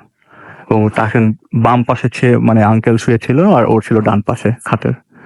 তো হোটেলে উঠে দেখে যে উনি নেই এবং একটা চিৎকারের সাউন্ডে ওর ঘুম ভাঙে অ্যাকচুয়ালি। তো ও যখন ড্রয়িং রুমের দিকে যায়, ড্রয়িং রুমের দিকে গিয়ে দেখে যে ওই লোকটি মাটিতে পড়ে আছে। ওনাকে ওর বুকে নেয় এবং ঢাকাতে থাকে যে আঙ্কেল কি হয়েছে, এবং চেক করতে থাকে বারবার হার্টবিট এবং পালস যে না সব ঠিক আছে, হয়তো সে সেন্স হারিয়ে ফেলেছে। ঠিক এমন সময় একটি লোকের সাথে লোকটি ওর পেছনে চলে আসে এবং বুঝতে পারে আমার পেছনে কে আছে। তো ও যখন পেছনে তাকায় তখন দেখে যে সেই লোকটি যে লোকটির সাথে ও খুব রুড আচরণ করেছিল। ওকে বারবার জিজ্ঞেস করতে থাকে তুমি কেন আসছো, কেন আমাকে এরকম ডিস্টার্ব করছো, আমি তো কোনো দোষ করিনি, আমি কি করেছি তোমার সাথে। আর এরকম প্রায় 1-1.5 ঘন্টা ওর সাথে কথা বলতে থাকে, কিন্তু ওই লোকটি কোনো কথা বলে না। লাস্ট মোমেন্টে বলে তুমি আমার সাথে রুড আচরণ করে ভালো করনি, আমি তোমার কোনো ক্ষতি করিনি। তখনও বলে যে হ্যাঁ আমি ভুল করেছি তোমার সাথে রুড আচরণ করে, এবং এরকম ভাবে ওর সাথে প্রায় আরো 2 ঘন্টা কথাবার্তা চালিয়ে যায় ফজরের আগ পর্যন্ত। এবং লাস্ট মোমেন্টে ওই লোকটি ওকে মাফ করে দেয়। মাফ করে দেওয়ার সময় বলে যে তুমি আর কখনো এরকম করবে না, এই বলে সে ওখান থেকে প্রস্থান করে। ঠিক ফজরের আজান দেওয়ার সাথে সাথেই উনি চলে যায় এবং যে আঙ্কেলটি ফ্লোরে পড়া ছিলেন তার হুশ আসে, এবং হুশ আসার সাথে সাথে ওখান থেকে খুব তাড়াতাড়ি মানে যত তাড়াতাড়ি পারে প্রস্থান করার চেষ্টা করে, দৌড়িয়ে বাসা থেকে নিচে নেমে যায়। তো তাহসিন ওনার পিছনে যায় এবং ওনাকে ধরার চেষ্টা করে আপনি কোথায় যাচ্ছেন, কি হয়েছে আমাকে বলেন আপনি। বলে না তোদের বাসাটা অনেক সমস্যা আছে, তোদের বাসাটা ভালো না। আমি যখন রাতের বেলা মানে বাথরুম করার জন্য উঠি, বাথরুমে ঢোকার পর দেখি যে একজন মানুষ আমার সামনে দাঁড়িয়ে আছে, তার মাথাটা আমি দেখতে পাচ্ছি না, মাথাটা সিলিং এর উপরে। এই দেখে আমি এক দৌড় দিয়ে তোদের ড্রয়িং রুমে যাই।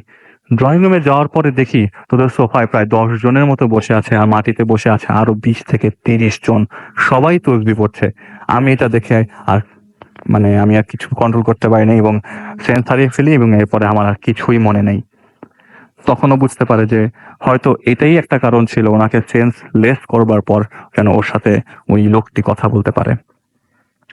এরপরে ও জেনে গেছে যে ওই লোকটি ওকে মাফ করে দেয়, তারপরও এখনো ওর সমাজে মনে হয় যে ওই লোকটি আসে এবং দোকান যখন খোলে প্রায় সময় সেই লোকটিকে দেখে, কিন্তু এরকম ঝামেলা আর ওর সাথে ঘটেনি রাতুল ভাই। অনেক ধন্যবাদ আপনাকে। এবং আমরা আরো একটা ঘটনা শুনলাম, এর মাঝখানে আরো কিছু SMS আমি দেখতে পাচ্ছি চলে এসছে। এমডি রিয়াদ আমাদের SMS করেছেন আমাদেরকে ফেরদৌস, এছাড়াও তন্ময় আমাদের SMS করেছেন এবং থার্ড ঘটনাটি তার কাছে ভালো লেগেছে সেটা তিনি জানিয়েছেন এবং তিনি বলেছেন যে আরো ভয়ঙ্কর কোনো ঘটনা তিনি শুনতে চান। আমাদেরকে SMS করেছেন রাব্বানি। আচ্ছা, আসলে ভয়ঙ্কর ঘটনা আসলে ব্যাপারটা কি যে আরো ভয়ঙ্কর ঘটনা, এটা অনেকটা আতশবাজির মতো আর কি, দেখার পরে মনে হয় যে আরেকটু ভালো হলে ভালো হতো বা একটু বেশিক্ষণ হলে ভালো হতো বা একটু অন্যরকম হতে পারতো, এরকম আমার কাছে মনে হয় আর কি। হিয়া আনা সুইটি ময়মনসিং থেকে আমাদের SMS করেছেন আমাদেরকে শফিক নেত্রকোনা থেকে। নীলা আমাদের SMS করেছেন ডালিয়া এবং তিনি বলেন যে ভয়ে জমে আছি। খুলনা থেকে SMS করেছেন রিদওয়ান আমাদের SMS করেছেন, SMS-টা পড়তে হবে কিন্তু রাসেল ভাই পড়ে ফেললাম। মহিউদ্দিন মুর্তুজা আমাদের SMS করেছেন আমাদেরকে সাহাল, SMS করেছেন আমাদেরকে মৌ, এছাড়াও জিহান আমাদের SMS করেছেন তন্ময়, সাদি চট্টগ্রাম থেকে SMS করেছেন, এছাড়াও আমাদেরকে বিপ্লব উদ্দিন SMS করেছেন প্রিন্স, এছাড়াও জেসি আমাদের SMS করেছেন জসিম সিলেট থেকে, খুব সুন্দর ভাইয়া তাই লিখেছেন। কোরবান মাস্টার আমাদের SMS করেছেন the second story was very dangerous, এটা তিনি লিখেছেন। আবির আমাদের SMS করেছেন শহীদুল, এছাড়াও আনন্দ মোহাম্মদপুর থেকে আমাদের SMS করেছেন এবং সবসময় ভূতের FM এর মাঝখানে তার ভয় নাকি শোনা অফ করে দিতে হয়। ও তাহলে তো মুশকিল, তাহলে তো আমাদের আরেকটু ভয় কমিয়ে দেবো নাকি। সুমি ম্যামন সিং থেকে SMS করেছেন থার্ড SMS নয় স্টোরি হবে এটা, আসলে স্টোরিটা সুন্দর তাই বোঝাতে চেয়েছেন তিনি। ফুর্তি আয়না আমাদের SMS করেছেন মিরপুর থেকে এবং তিনি হচ্ছে অনেক ভালো লাগছে। এছাড়াও প্রান্ত খন্দকার আমাদের SMS করেছেন টঙ্গী বাজার থেকে আমাদেরকে, এছাড়াও SMS করেছেন ডিজে আমান আমাদেরকে, রাজভীর SMS করেছেন ওয়ারি থেকে, এছাড়াও ওয়ালিদ SMS করেছেন দাদিয়া এবং আমাদেরকে SMS করেছেন রিফাত, SMS করেছেন আমাদেরকে নাহিদুজ্জামান, এছাড়াও আবুল খান ডেমরা থেকে আমাদের SMS করেছেন আমাদের তুষার বোটবাজার থেকে আমাদেরকে কৃষ্ণা SMS করেছেন আমাদেরকে আব্দুল্লাহ টাঙ্গাইল থেকে, কবির খুলনা থেকে আমাদের SMS করেছেন, আমাদেরকে FM কাউসার SMS করেছেন রকি ঢাকা থেকে, চার্লস রাসেল, আচ্ছা চার্লস আমাদের SMS করেছেন আচ্ছা 3 বছর হয়ে গেল তার SMS নাকি আমি পড়িনি, ও মাই গড। সাইম আমাদের SMS করেছেন এসকে সুমন SMS করেছেন আমাদেরকে, আরো অনেকেই। আপনি যদি SMS করতে চান তাহলে মোবাইলের মেসেজ অপশনে গিয়ে টাইপ করুন ফুর্তি FORTI ফুর্তি, স্পেস দিয়ে লিখুন আপনার নাম, স্পেস দিয়ে আপনার মেসেজ পাঠিয়ে দিন 9840 নাম্বারে। আমরা চলে যাব আমাদের পরবর্তী ঘটনায় আমাদের প্রথম অতিথির কাছে। আপনার নামটা প্লিজ আরেকবার বলবেন, তারপর আপনার ঘটনায় শুনবো আমরা। থ্যাংক ইউ রাসেল ভাই। আমার নাম বশির আলম, আমি এসেছি টুঙ্গি কলেজ গেট থেকে, আমার দেশের বাড়ি নড়াইল। মূলত আমি একজন এখন পেশাজীবী ড্রাইভার, কিন্তু আমার সাথে যে ঘটনাটা ঘটে আমার নড়াইলে নেডিখোলা গ্রাম, সেখান থেকে যাই আমি একটা কলেজে গানের অনুষ্ঠানে। সে অনুষ্ঠানে যে গান শুনতে যেখানে যাই, সে কলেজটার নাম হচ্ছে আপনার এই সরি নাম না বললেও চলবে বোধহয়, সমস্যা নাই। যাই হোক বল্লারটুক কলেজে আমি একটা গান শুনতে যাই। কিন্তু আমার সাথে যারা যায় তারা সবাই থাকে আমার গ্রামের লোক। আমার সাথে আমার ছোট ভাই নাসির, সেও ছিল। যাই হোক, আমি ওখানে গান শুনতে যাওয়ার পরে যেটা হয় যে গান শুনে আসার পথে আমার ভ্যান থাকে বা আমি তখন ভ্যান চালাই, আমি সেই ভ্যানটা নিয়ে যাই। যারা আমার সাথে যায় তারাও থাকে, বা ওখান থেকে ফেরার পথে যারা থাকে গ্রামের তারাও ভ্যানে এসে ওঠে, বা আমার ছোট জন বলে তুই চালা এবং আমি বলি যে না তুই চালা। একদম দুই ভাইয়ের মধ্যে ঠেলাঠেলির ভিতরে তখন আমাকে বলে যে ঠিক আছে, যদি তুই না চালাতে পারিস তাহলে তুই হাইটে আয়, আমি ভ্যানটা নিয়ে চলে যাব। যাই হোক, আমি ওটা চিন্তা ভাবনা করে আমি চিন্তা করি যে রাস্তাতে ঘুরে গেলে বাড়িতে তখন 10 থেকে 15 কিলোমিটার হবে, আর আমি যদি বিলের মাঝখান থেকে যাই তাহলে ঠিক 4 থেকে 5 কিলোমিটার বা 6 কিলোমিটার হবে। আমি এটা চিন্তা ভাবনা করে ঠিক আমি রাস্তা থেকে বিলের মাঝখান দিয়ে নেমে হাঁটা শুরু করলাম। হাঁটতে হাঁটতে ঠিক বিলের মাঝামাঝি জায়গাটা আসলে আমি ঠিক মনের সুখে বা মনের দুঃখে একটা গান গেঁথে থাকি মনের ভিতরে গুনগুন করে। যাই হোক, যে বিলির মাঝখান দিয়ে হাঁটছি, আমার সময়টা পার করতে হবে বা আমার ভয়টা আমার কাছ থেকে দূর করতে হবে যে মাঠের ভিতরে ঠিক আমি একা, দুদিকে আছে শুধু ধান পান, এগুলো ছাড়া আর কিছু না। আর আমি যে আলটা দিয়ে হাঁটছিলাম, যেটা জমির আল বলে, যেটা বলে ড্রেন বলে, ওটা ছিল ঠিক 10 ইঞ্চি থেকে 12 ইঞ্চি চওড়া। যাই হোক, কিছুক্ষণ পর পর আমার কাছে মনে হতো যেন আমার পিছন দিকেও হাঁটছে। আমি এটা চিন্তা ভাবনা করে আমি বারে বারেই পিছনে তাকাতাম, কিছুই দেখতে পেতাম না। কিছু দূর আসার পরে মনে হলো যে ঠিক এখন যেন আমার পিছে কেউ আছে। আমি পিছনে ঘুরে তাকাইতে দেখি একজন মুরব্বী বয়সী লোক, চুলগুলো ছিল সাদা, দাড়ি ছিল কালো, যাক হাঁটছে। আমি তাকে উদ্দেশ্য করে বলি, কাকু আপনি কি উপার যাবেন? সেই উপারটা হচ্ছে যে বিলের মাঝখানের উপরে যে গ্রাম বা সোজা উপর পাশেই যে গ্রাম, এই গ্রামটাই থাকে। সে কোনো কথাই বলে না। তখন আবার বলি, কাকু আপনি কি গ্রামের উপরে যাবেন বা বিলের উপরে যাবেন? সে তখন কিছুই বলেন। আমি জিজ্ঞেস করি ঠিক গ্রামের নামটা উল্লেখ করে, কাকু আপনি কি মোলদার যাবেন? তখন সে বলে, হ্যাঁ আমি মোলদারে যাব। কিন্তু আওয়াজটা থেকে বিকট একটা খারাপ আওয়াজ, যে আওয়াজটা কোনো মানুষের মুখে এখন পর্যন্ত আমি শুনতে পাইনি। যাই হোক, সেই ওই কথা বললে আমি মনে করি যে মুরব্বী লোকটা তো কথার ভয়েসটা হয়তো অন্যরকম হয়ে যেতে পারে। এটা চিন্তা ভাবনা করে আমি হাঁটতে থাকি। আমার কাছে মনে হয় কিছু কিছু সময় বা কেন কেন যেন মনে হয় যে লোকটা আমার সাথে হাঁটতে হাঁটতে ঠিক আমার গার সাথে মিশে যাচ্ছে। আমি পিছে ফিরে তাকাতেই দেখি লোকটা ঠিক যতটুকু ফাঁকা ছিল ততটুকুই ফাঁকা আছে। এরকম 2-3 বার হওয়ার পরে আমি তাকে বলি, কাকু আপনি আমার সামনে দিয়ে হাঁটেন বা সামনে দিয়ে হাঁটেন। তখন কথা বলার সাথে সাথেই সে আমার সোজা বা আমার সামনে এসে আমার কাছে মনে হলো যে আমার শরীরের ভিতর দিয়ে ঢুকে পিছন দিয়ে ভিত হয়ে সে বেড়ে চলে গেল। আমি খুব আশ্চর্য হয়ে যাই, এটা কি হলো, যে উনি গেল কিভাবে? আমি দুদিকে তাকাতে থাকি, ধান পান আছে যেদিকে দুদিকে। আমি ডানে তাকাই, ধান আছে, ধান নড়ে না, বাদিকে ধান আছে, ধান নড়ে না। আমি চিন্তা করি যে আমাকে যদি ওভারটেক করে যেতে হয় তাহলে হয়তো আমার ধানের ভিতরে নামতে হবে, যেতে হবে, না হলে সে লোক ধানের ভিতর দিয়ে নেমে আমার সামনে যাবে। কিভাবে সে আগে গেল, এটা চিন্তা করে ভাবনা করি এবং আমার বুকের ভিতরে ভয় লাগে, খুব ভয় ধরে আমার ভিতরে। যাই হোক, আমি হাঁটতে থাকি ওনার পাশ। কিছু দূর যাওয়ার পরে যখন ধানের জমিটা শেষ হয়ে গেল, তখন হয়ে যায় ফাঁকা জমি, যেগুলো হাল চাষ করে তুলে ডেলা মাটি থাকে সেইগুলার ভিতরে। তখন আমি যেটা দেখতে পাই, কিছুক্ষণ পরে উনি হাঁটছিল, ঠিক ওনার পাটা মাটিতে ছিল না।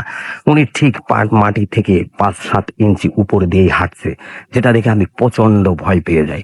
ভয় পেয়ে ঠিক আমি দাঁড়িয়ে পড়ি। তখন ঠিক উনি সামনে থেকেও দাঁড়ায় পড়ে। দাঁড়ায় পড়ার পরে আমি জিজ্ঞেস করি, কাকু আমি যে দাঁড়াইছি আপনি বুঝলেন কিভাবে? তখন সে আমাকে বলে যে তুমি যে দাঁড়াইছো আমি তোমার পায়ের আওয়াজে বুঝতে পারছি। কিন্তু আমি তার থেকে যতটুকু দূরত্বে ছিলাম ততটুকু পায়ের আওয়াজে বোঝার মতন কোনো কায়দাই ছিল না তার। যাই হোক, আমি সেটা চিন্তা ভাবনা করে আবার হাঁটলাম যে আমি যেখানে আছি বিলের মাঝখানে, সেখান থেকে বাদিকে যত দূরে গ্রাম, ডান দিকেও তত দূরে গ্রাম, পিছনে তত দূরে গ্রাম, যা আমি যেদিকে যাব সেদিকেও আমার তত দূরে গ্রাম। যাই হোক, আমি আমার সামনের দিকে আগানোই উচিত। আমি সেটা মনে করি তার সাথে ভয়ে ভয়ে বা ভয় মনে নিয়ে আমি তার সাথে হাঁটতে থাকি। এরকম একটা অবস্থায় আমি চিন্তা করি, যাই হোক দেখি উনার সাথে, উনার কাছে যেয়ে দেখি উনি আসলে কি জিনিস। আমি জোরে হাঁটতে থাকি। উনি যে যে মাপে হাঁটছিল বা যে ছোট গতিতে হাঁটছিল তার থেকে গতি বাড়িয়ে ওনার দিকে হাঁটতে থাকি। কিন্তু আমি কেনই যেন ওনার পিছে যেতে পারি না। যতটুকুই ফাঁকা আছি ততটুকুই ফাঁকা সবসময় থাকি, যত জোরে হাঁটি। যাই হোক, ওনার কাছে যখন আমি না যেতে পারি আবার আমি দাঁড়ায় পড়ি। দাঁড়ায় পড়ার পরে উনি দাঁড়ায় পড়ে। তখন আমাকে বলে যে দাঁড়াইলে কেন? আমি বলছি, কাকু আমার খুব ভয় ভয় লাগছে, আপনি আমার পাশ দিয়ে হাঁটেন, হ্যাঁ তাহলে আমার ভয়টা একটু দূর হবে। আমি এটা চিন্তা ভাবনা করে কাকুকে এই কথাটা বললে বলে যে ঠিক আছে আমার পাশে আসো। ঠিক উনি আমার বাঁ দিকে থাকে। যখন আমি ওনার কাছে যে হাঁটতে থাকি আমার মনের ভিতরে একটা চিন্তা থাকে যে দেখি ওনার গার সাথে টাচ লাগাই, দেখি আসলে ঘটনা সত্যি কি মিথ্যা। এটা যাচাই করার জন্য আমি টাচ লাগাবো। তা এই যেভাবে টাচ লাগাবো, আমি যতই ওনার বাদিকে, আমার বাদিকে সরি, উনি ততই যেন আমার কাছে মনে হয় বাদিকে সরে যাচ্ছে এমনিতেই। কিন্তু আমি যেভাবে টাচ করার উদ্দেশ্য করি সেটা হচ্ছে রাস্তা দিয়ে একটা মেয়ে হেঁটে গেলে বা একটা বকটা ছেলে হাঁটে আসতেছে, সে হুচুট খেয়ে পড়ে ইচ্ছা করে তার গার সাথে যেভাবে টাচ লাগে আমি ঠিক ওইভাবে তার গার সাথে টাচ লাগানোর জন্য চেষ্টা করি। সেটা হচ্ছে আমি যদি তার গার উপরে পড়ি তাহলে আমার মাথাটা ঠিক তার বুকের পাশে লাগবে বা কোমরে লাগবে বা মাথায় লাগবে। আমি সেরকম করে ঠিক লাফ দিয়ে তার গার উপরে পড়ি, যে দেখি তার শরীরের সাথে আমার শরীরটা টাচ হয় কিনা। আমি যখনই লাফ দিই, লাফ দেওয়ার পরে মনে হলো যে তার ঠিক ডান পাশের কোমর দিয়ে আমার মাথাটা ভিত হয়ে আমি ওই পাশে উল্টে পড়ে গেলাম। পড়ে যাওয়ার পরে যেটা দেখলাম, যে দেখি উনি আমার ঠিক ডান দিকে এসে আমার পার কাছে দাঁড়াইছে, আমার দিকে ঠিক বড় চোখ করে থাকে। আমি প্রচন্ড ভয়ে উঠে আর খাড়া হয়ে দাঁড়াতে পারি না বা দাঁড়াতে পারি না। তখন যেটা হয় দেখি আমার পা কেটে যে মাটি টেনা মাটিগুলো শুকনা থাকে ওতে পা কেটে রক্ত পড়েছে, কিন্তু সেই রক্তগুলো মাটিতে পড়তেছিল, কিন্তু সেই মাটিতে যে রক্ত আছে সেরকম কোনো দাগ তাতে হচ্ছিল না, বা সেই দাগটা তখনই মুছে যাচ্ছে। আমি যেটা করি, আমার বাম হাত দিয়ে সেই রক্তটা এনে আমি আর চোখের কাছে নিয়ে দেখতে লাগি যে আসলে রক্তটা যাচ্ছে কোথায়। যখনই আমি ওটা দেখতে লাগি, যে দেখি একটা পেট্রোল তেল বা একটা অকটেল তেল হাতে ধরে কাছে আনলে আস্তে আস্তে যেভাবে শুকিয়ে যায় সেইভাবে শুকিয়ে যাচ্ছে। আমি এটা দেখে প্রচন্ড ভয় পেয়ে যাই, প্রচন্ড ভয় পেয়ে ঠিক সেখানে দাঁড়ায় থাকি। উনি ঠিক আমার কাছ থেকে হেঁটে কিছু দূর সামনে চলে যায়। যাওয়ার পরে যেটা হয়, আমি রাস্তার কাছাকাছি আসলে, যে রাস্তাটাতে আমাকে উঠতে হবে সেই রাস্তার কাছাকাছি আসলে থাকে একটা মাছের ঘের বা মাছের খামার যেটাকে বলা হয়। সেইটা থেকে কিছু দূর দূরে থাকতে আমি যেটা দেখতে পাই, ওই লোকটা বা ওই মুরব্বিটা ঠিক ওই মাছের ঘেরের পাড়ে উঠে গেল। মাছের ঘেরের পাড়ে থাকে আছে আম গাছ, জাম গাছ, আম গাছ, বাবলা গাছ এবং কলা গাছ। ঠিক উনি যেখানে উঠে গেল, উনার মাথার উপরে ছিল বড় একটা বাবলা গাছ। যে বাবলা গাছের যে ডালটা উনি ধরেছিল, সে ডালটা ছিল এতটুকুই মোটা, যে ডালটা ঠিক 10-15 ইঞ্চি মোটা। যে ডালটা আমার মতো লোকের 10 জনের বা 15 জনের ডালটা নিচে টেনে নামানো সম্ভব হয় না বা হবে না, সেটা উনি একাই কেমন যেন টেনে ধরে নামাচ্ছে এবং ডালের সাথে উপরে উঠে চলে যাচ্ছে। আমি এটা দেখে প্রচন্ড ভয় পেয়ে ওখানে দাঁড়ায় থাকি। আমার কাছে মনে হয় যে আমার মনে হয় আজকে বাড়ি যাওয়া হবে না, বা আমার ছোট ভাই আমাকে ভ্যানে না নিয়ে কেন যেন রাগ করে রেখে গেল। আমার লাশটা মনে হয় সকালবেলা এখান থেকে নিয়ে যেতে হবে মরা অবস্থায়। আমি এটা মনে করে আমি ঠিক কাঁদতে থাকি, আমার চোখ দিয়ে ঝরঝর করে পানি ছুটতে থাকে। যাই হোক, কিছুক্ষণ পরে দেখি গাছটা ঠিক নীরব আছে, গাছটা শান্ত আছে, গাছটার পরে সেই লোকটা নেই। আমি চিন্তা করি এই একটা সুযোগ, দৌড় মেরে চলে যাওয়ার গাছের নিচে দিয়ে। কিন্তু আমি যেখান দিয়ে যাচ্ছি ওইখান দিয়ে যাওয়া ছাড়া আর আমার কোনো রাস্তা ছিল না। আমি ওই গাছের নিচে দিয়ে যাওয়ার সময় যখন দৌড় মেরে চলে যেতে যাই, তখন মনে হয় যে আমাকে পিছন দিয়ে কেউ ধাক্কা মেরে ফেলে দিয়েছে। আমি সামনে উবুড় হয়ে পড়ে যাই, বা সামনের দিকে আমি পড়ে যাই। পড়ে পিছন দিকে তাকাই, দেখি ঠিক ওই লোকটাই আছে, কিন্তু সেই লোকটার থাকে একটা মুখ বা এক চেহারা, থাকে না কোনো বডি, থাকে না কোনো হাত, থাকে না কোনো পা। আমি এটা দেখে ভীষণ ভয় পেয়ে ওখানে আত্মহারা মতন হয়ে যায়। হওয়ার পরে যেটা হয় যে আমাকে উনি হাত পে না পা দিয়ে কি দিয়ে ধরে উনি ওই ডালটা টেনে ডালের সাথে বাঁধিয়ে আমাকে ছেড়ে দেয়। ডালটা যখন স্প্রিং করে উপরের দিকে উঠে যায়, তখন আমি নিচে ঝাঁপ করে পড়ি। পড়ার পরে ওরে মা বলে একটা চিৎকার মারে। সেই চিৎকারটা আমি আমি মারার পরে ঘেরের পাড়ে, মাছের খামারের পাড়ে যে প্রহরী ছিল, প্রহরীর নামটা ছিল আলিম, ওনার লাইটে দেখতে লাগে যে আশেপাশে আসলে কি চিৎকার মারলো। তখন আমাকে দেখে ওনার লাইটের আলোতে যে আমি ওখানে পড়ে আছি।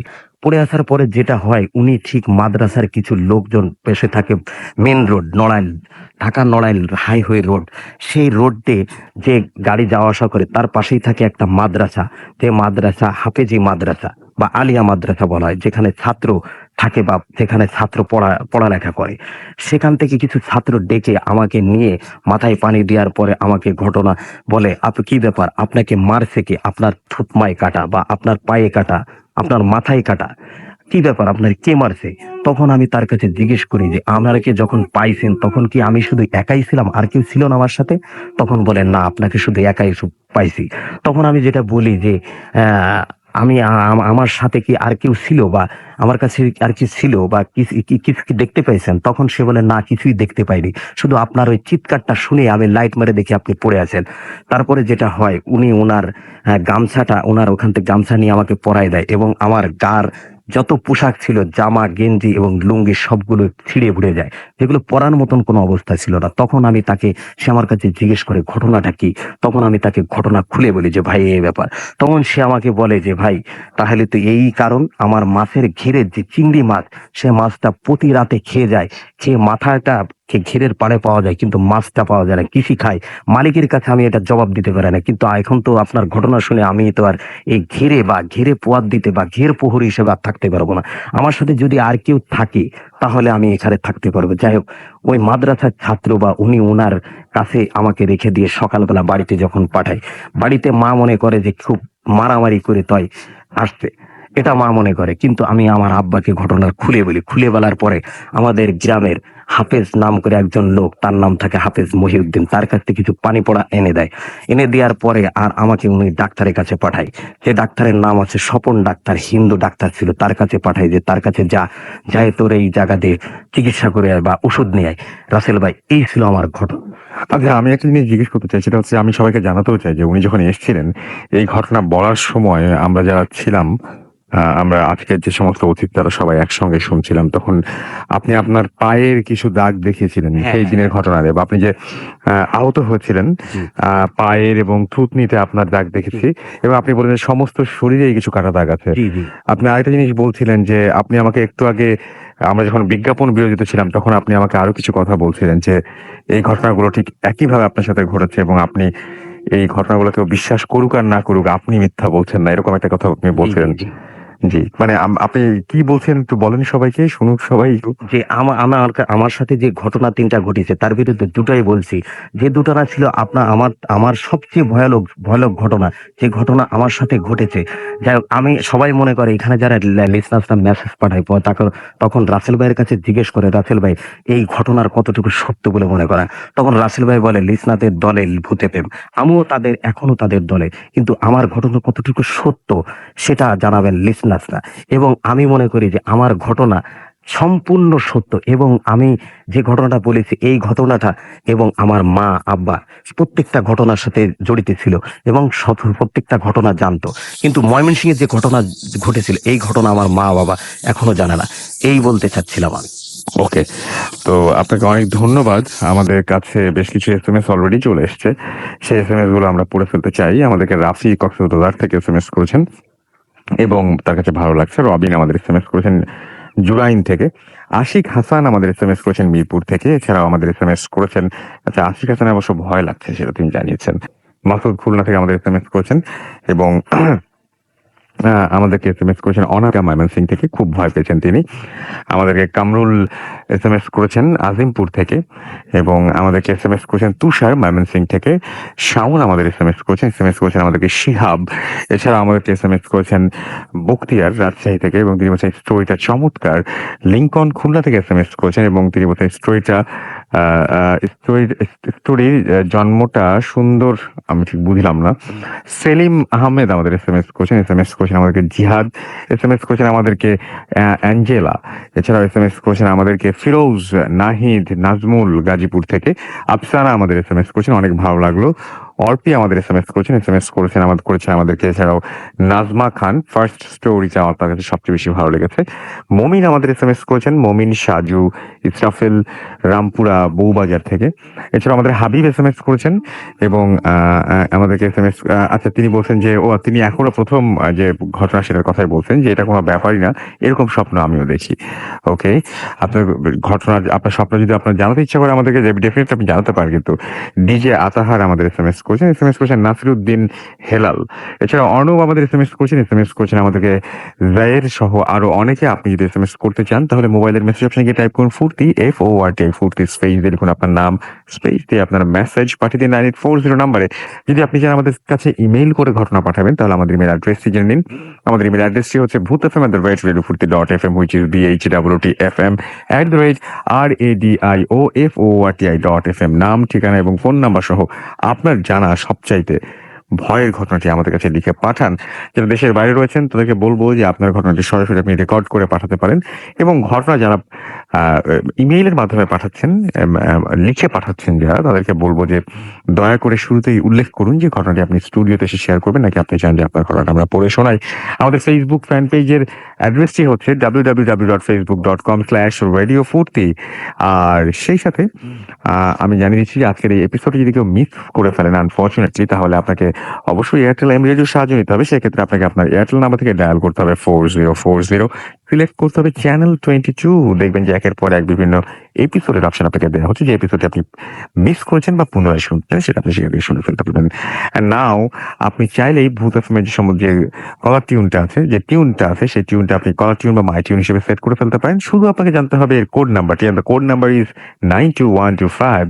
আপনার মোবাইলের মেসেজ অপশনে গিয়ে টাইপ করুন সুইটি, স্পেস দিয়ে টাইপ করুন 92125 এবং এসএমএস সেন্ড করুন 3123 নাম্বারে। ব্যাস এই টিউনটা আপনার হয়ে যাবে। যাবো আলিফের ঘটনায়, তবে তার আগে একটু ছোট্ট বিজ্ঞাপন বিরতিতে যেতে হবে আমাকে।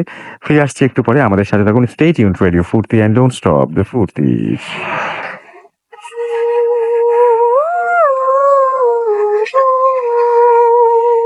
শুনছেন সবসময় রেডিও ফুর্তি, ঘড়িতে সময় রাত 1:19। আমি রাফেল আতির সাথে, এবং আজকের অতিথিরা আমার সাথে রয়েছেন।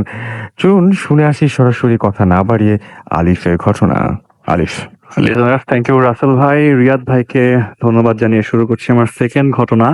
সেকেন্ড ঘটনাটি আপনার খুলনা জেলায়, খুলনা শহরের ঘটনা। এক আঙ্কেল আমার সাথে শেয়ার করেন, আজ থেকে প্রায় 15 বছর আগে সবাইকে নিয়ে যাই। সেদিন আপনার গরমের মধ্যে আর কি। তো আঙ্কেলের রেগুলার অভ্যাস ছিল তাহাজ্জুদ নামাজ পড়া। তো শুরুতে বলে দিই, তার বাসা হচ্ছে শহরে আলমডাঙ্গা জায়গায়, একটি রেসিডেন্সিয়াল এরিয়া, এখন যেখানে আর কি রেসিডেন্সিয়াল এরিয়া সেখানে ছিল। তো সেখানে ভাড়া থাকতে যায়। তো ওই বাড়িটা দোতলা ছিল, এবং আশেপাশে প্রায় 100-200 গজ কোনো বাড়ি ছিল না আর কি। একটু সামনে টিনের বাড়ি ছিল। তো ওই বাড়ির দোতলায় আর কি উনি থাকতেন সপরিবারে। ওনার একটি মেয়ে ছিল, ওয়াইফ ছিল, আর একটি কাজের মেয়ে ছিল। তো পুরো বাড়িটা রাসেল ভাই প্রায় 3000 স্কোয়ার ফিটের উপরে হবে। তো অনেকগুলো বেডরুম। তো একটা বেডরুম থেকে আরেকটা বেডরুমের ডিস্টেন্স অনেক বড়। তো ওনার যে মানে মাস্টার বেড যেখানে উনি থাকতেন। তো ঘটনার দিনে আসি, সেদিন আপনার তাহাজ্জুদের জন্য মানে ফজরের আজানের 1 ঘন্টা আগে তিনি উঠেন সব সময় তাহাজ্জুদ নামাজ পড়বার জন্য। তো তাহাজ্জুদ নামাজ পড়বার সময় সে উঠে বিছানায় কিছুক্ষণ টাইম ওয়েস্ট করে ঘুমটাকে কাটানোর জন্য। তো সেই ঘুমটা কাটানো অবস্থায় তার কানের মধ্যে একটি সাউন্ড ভেসে আসে, একটি বাচ্চা কান্না করছে। এখন আপনার বাসায় যদি পাশের রুম থেকে কোনো শব্দ আসে, বা আপনি আপনার রুমের ডিস্টেন্সটা বুঝবেন যে এটা আমার রুম থেকে বা আমার ফ্ল্যাট থেকে আসছে বা পাশের বাড়ি থেকে, সেটা আপনার ধারণার মধ্যে আর কি। তো উনি ভাবলেন যে এটা আমার বাসার থেকেই আসছে। তো উনি চিন্তা করলো, তো দাঁড়ালো এবং দেখলো যে এখনো মানে স্পষ্ট সাউন্ডটা তার কানে ভেসে আসছে। তখন তার ঘুম চোখে নেই। সে দেখলো তার মেয়ের যে রুমটা, সেই রুমটার পাশের রুম থেকে কান্নাটা ভেসে আসছে। সে ওই রুমে যায়, এবং ওই রুমে যাওয়ার পরে দেখে যে না, কোনো কান্না এই রুম থেকে না, পাশের রুম থেকে, মানে তার মেয়ের রুম থেকে আসছে। তো কৌতূহল বশত সে তার মেয়ের রুমটা নক করে, এবং নক করবার পর তার মেয়ে অনেকক্ষণ পর দরজা খুলে এবং দেখে যে মেয়ে এতক্ষণ ঘুমিয়েছিল। বললো যে কিরে মা, তোর রুম থেকে কোনো কান্নার সাউন্ড পাচ্ছিস তুই বা কিছু? আমি পাচ্ছিলাম। না তো বাবা। আচ্ছা ঠিক আছে, ঘুমা। এই বলে সে তাহাজ্জুদ নামাজ শেষ করে। এর পরের দিন ঠিক একই অবস্থায় তাকে এরকম একটি সাউন্ড তাকে শুনতে হয়। ঘুম থেকে উঠবার পর যখন সে অজু করে আপনার মানে বাথরুম থেকে বেরিয়ে এসছে, তখনই তার কানে ভেসে আসে এই সাউন্ডটা, বাচ্চা কাঁদছে তার বাসায়। সে তার মেয়ের পাশের রুমে যায়। ঠিক অবিকল ভাবে ওই রুমে ঢুকার পরে কান্নাটা সে শুনতে পায় তার মেয়ের রুম থেকে আসছে। সে এবার ভালো করে চেক করে মেয়েকে ঘুম থেকে উঠিয়ে ফজরের আগ দিয়ে, এবং ভালো করে চেক করে দেখে যে না, এখানে কোনো এভিডেন্সই নেই, এরকম কোনো আসার মানে সম্ভবই না। এরপরে সে তাহাজ্জুদ নামাজ পড়ে, ফজরের নামাজ পড়ে সে ঘুমিয়ে পড়ে। এরকম 2-3 দিন যাবার পর তার কাছে জিনিসগুলো আর নর্মাল লাগতে থাকে না। তার 1 সপ্তাহ পরে সে আবারও একই জিনিস ফিল করে, এবার একটু ভিন্ন ভাবে। যেমন বাচ্চাটা কান্না করছে তার মানে ডাইনিং স্পেস থেকে। সে ওখানে যায় এবং কাউকে দেখে না, পুরা বাড়ির লাইট জ্বালায় এবং অনেক খোঁজাখুঁজির চেষ্টা করে আসলে কান্নাটা কোথা থেকে আসছে। সে বারান্দা পর্যন্ত যায় যে আসলে বাড়ির শব্দটা কি পাশের বাসা থেকে আসছে। কিন্তু সে একটা জিনিস কানেক্ট করবার চেষ্টা করে যে এই শব্দটা তার আসছে প্রতিদিন রাতে একই সময়ে, যখন সে তাহাজ্জুদ নামাজ পড়বার জন্য ওঠে। পরের দিন ঠিক একইভাবে একটা বাচ্চার কান্নার সাউন্ড আসছে, এবং সে এবার পাচ্ছে ড্রয়িং রুম থেকে। ড্রয়িং রুমে যাবার পরে সে দেখে কোনো বাচ্চা নেই এবং কোনো কিছুই নেই, সাউন্ডটা ভ্যানিশড। এবং সে এরকম ভাবে আরো 2-3 দিন যায়, এবং 2-3 দিন যাওয়ার পরে লাস্ট দিন, এটা হচ্ছে আপনার প্রায় ওই দিন থেকে প্রায় 1-2 মাস পরে, রমজানের আগ দিয়ে তার মানে শবে বরাতের আগ দিয়ে তার এই ঘটনাটা তার সম্মুখীন করতে হয়। সে ঘুম থেকে ওঠে, অজু করে, এবং অজু করবার পর এরকম একটা বাচ্চার সাউন্ড আসে, কিন্তু ওই সময় বাচ্চাটা মানে হাসাহাসি করছে এরকম কিছু একটা। সে তার আপনার ইয়াতে যায়, ওটাকে ডাইনিং স্পেসে যায়, এবং খাবার টেবিলের উপরে একটা বাচ্চা দেখতে পায়। বাচ্চাটার কাছে যায় এবং গিয়ে দেখে যে তার যে মেয়েটা আছে, সেই মেয়েটা ছোটবেলায় যেরকম ছিল ঠিক সেরকম একটা বাচ্চা তার মানে বেডের উপরে, মানে ইয়াতের উপরে বসে আছে, টেবিলের উপরে বসে আছে। সে এক দৌড়ে তার রুমে যায় এবং তার ওয়াইফকে জাগিয়ে তোলে, এবং জাগিয়ে তুলে ওয়াইফকে ডেকে নিয়ে আসে ডাইনিং স্পেসে, এবং দেখে কেউ নেই। তো হয়তো মনে করছে এটা তার হ্যালুসিনেশন বা কিছু। এটা কি হ্যালুসিনেশন তো হওয়ার কথা না, কারণ এত বয়স্ক একজন মানুষ, তার বয়স তখন 45, তার মেয়ে ক্লাস 8-এ পড়ে, তো এরকম হওয়ার কথা না। তো সে তার ওয়াইফের মানে থ্রুতে একজন হুজুরের কাছে যায় এবং তার কাছ থেকে কিছু উপদেশ পায়। উপদেশ পাওয়ার পর প্রায় 1 সপ্তাহ তিনি এই কোর্সগুলো কমপ্লিট করবার 1 সপ্তাহ পর, 1 সপ্তাহের মধ্যে কোনো কিছু দেখেনি। 1 সপ্তাহ পরে সে আবারও ঠিক একই জিনিসগুলোর সম্মুখীন হয়। সে ঘুম থেকে উঠে এবং উঠার পরে তার রুমের ভেতরে একটি স্টোর রুম আছে, ওই যে ছোট ছোট জায়গা থাকে রাসেল ভাই, সেসব জায়গাগুলো থেকে সে এরকম একটা বাচ্চার সাউন্ড পাচ্ছে। তো সে রান্নাঘরে যায় এবং রান্নাঘর থেকে ঝুল ঝাড়ু আছে যেগুলো দিয়ে উপরে ঝুল পরিষ্কার করে, সেটা দিয়ে বাড়ি দেয় স্টোর রুমে। কিন্তু সাউন্ড মানে আসতেই থাকে বাচ্চার কান্নার সাউন্ড আসতেই থাকে। ওই মুহূর্তে আরেকটি বাচ্চা কান্না করছে তার ড্রয়িং রুমে। সে সাথে সাথে ড্রয়িং রুমে যায়, কিন্তু কাউকে কিছু দেখে না। এই জিনিসগুলো অবিরত হতেই থাকে তার সাথে 3-4 দিন ধরে, এবং সে প্রতিদিনই প্রচন্ড মানে ভয়ে মানে ভীত সন্ত্রস্ত অবস্থা থাকতে থাকে। কিন্তু এই ঝামেলাগুলো ওনাদের ফ্যামিলির কারোর সাথে করতে থাকে না।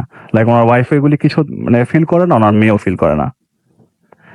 তো যেটা হচ্ছে যে শবে বরাতের ঘটনায় চলে যাই। তার কিছুদিন পর শবে বরাত ছিল। তো শবে বরাতের দিন আমরা অনেকেই আমাদের আত্মীয় স্বজনদের কবরস্থানে কবর জিয়ারত করতে যাই, এবং উনিও ব্যতিক্রম না, উনিও যায় কবর জিয়ারত করতে। ওনার ছোট ভাইয়ের কবর খুলনাতেই। তো ওই দিন কবরস্থানে অনেক মানুষ জিয়ারত করতে গেছে। তো ওনার ভাইয়ের কবরটা ছিল ওই কবরস্থানের সবচেয়ে কোনায়। সেটা পারিবারিক গোরস্থান এবং ওখানে অনেকেই আসে, এলাকার লোকজন। তো উনি যখন ওনার ভাইয়ের কবরের সামনে যায়, যেটা হয়তো অবিশ্বাস লাগতে হতে পারে বা কিছু, উনি আমাকে যেটা বললেন যে এটা আমার মানে নিজের চোখে দেখা, আমি 5 ওয়াক্ত নামাজ পড়ি, আমি এভাবে মানে দেখবো কখনো কোনো কিছু, মানে আমি এভাবে ইমোশনালি বিপর্যস্ত হয়ে পড়বো এটা কখনো চিন্তা করতে পারিনি।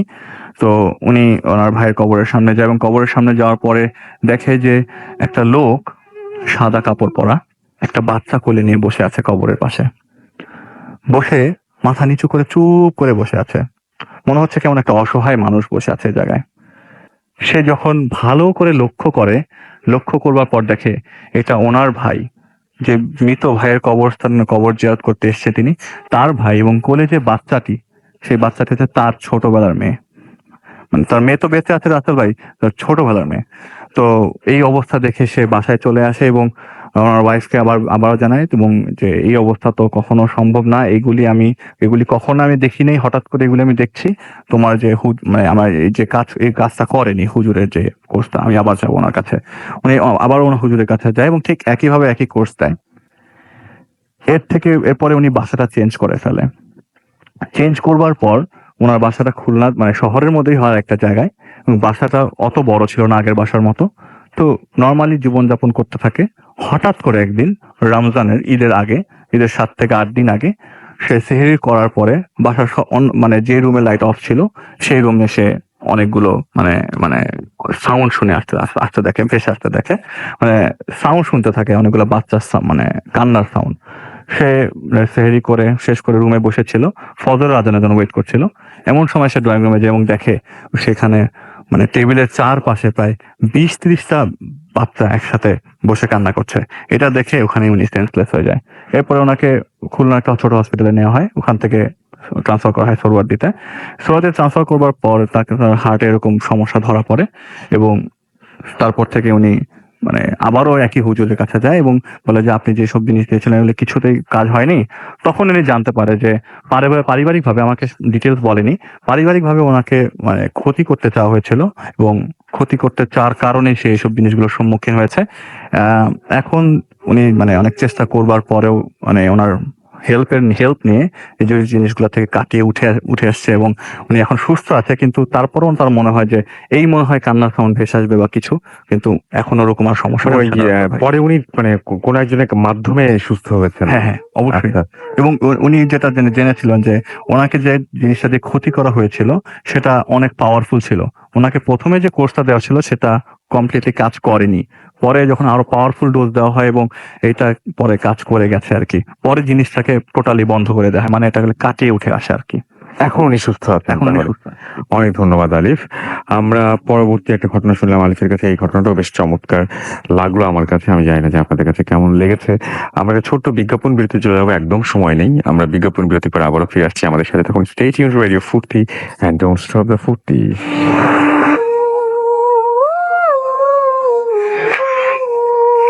শুনছেন সবসময় রেডিও ফুর্তি ঘড়িতে সময় রাত 1:30। আমি রাত তেলাচির সাথে, আমার সাথে রয়েছে নতুন দুজন অতিথি এবং আপনাদের এসএমএস পাচ্ছি অনেক।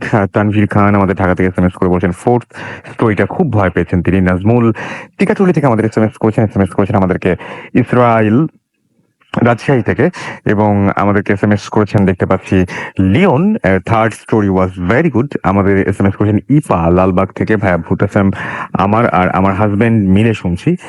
রুদ্র চট্টগ্রাম থেকে এসএমএস করেছেন আমাদেরকে আসিফ সাতক্ষীরা থেকে, এবং এসএমএস করেছেন আমাদেরকে রিপন মানিকগঞ্জ থেকে।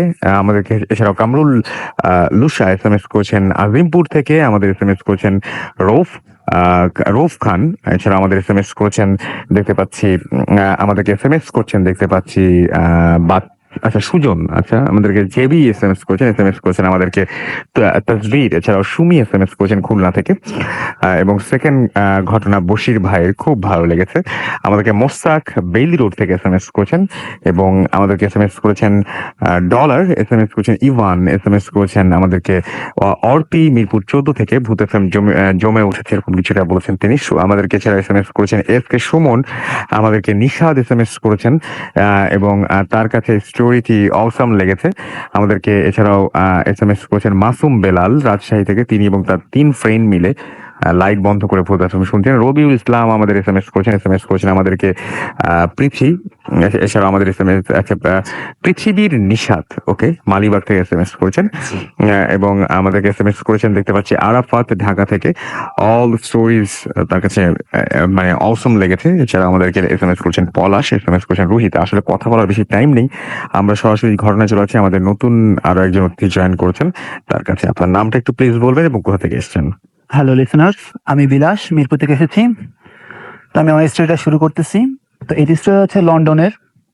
তো লন্ডন থেকে শুরু হয় লস অ্যাঞ্জেল পর্যন্ত। তো যিনি আমাকে শেয়ার করছেন, ওনার কাজ করতাম আমি অনলাইনে। তো ওনার ওয়াইফ ছিল আমেরিকান। উনি আর ওনার ওয়াইফ এবং ওনার ছেলে বেড়াতে যায় লস অ্যাঞ্জেল শহরে। তো একটা হোটেলে উঠে, তো হোটেলে থাকাকালীন তো কোনো সমস্যা হয় না, 2-3 দিন ছিল। তো পরের দিন আইসা পড়বে, ওনার ওয়াইফ ওনার ছেলে চলে যায় বাপের বাড়িতে। এখানে ওনার ওয়াইফের বাপের বাড়ি ছিল। উনি রাতে একা থাকে হোটেলে। তো রাতে প্রায় 12টা ওভার হয়ে গেছে, উনি ল্যাপটপে কাজ করতেছে।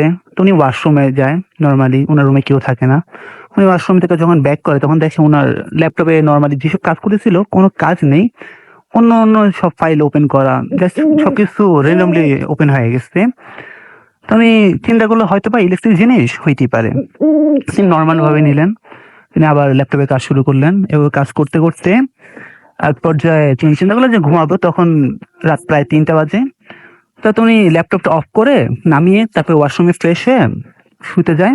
তখন যখন ওয়াশরুম থেকে বের হয় তখন দেখে যে ল্যাপটপটা অন করা প্লাস কাজ চলতেছে। এর আগে যখন দেখছিল তখন কাজ চলতেছিল না, সবকিছু ওপেন ছিল। এবার র্যান্ডমলি কাজ চলতেছে, টাইপিং হইতেছে, বাট কেউ নাই। মানে ল্যাপটপের সামনে যে কেউ থাকবে বা অবয়ব থাকবে কোনো কিছুই ধরনের, সব কাজ করতেছে। তো উনি চিন্তা করেন যে ল্যাপটপটা অফ ছিল, তারপর অন করা।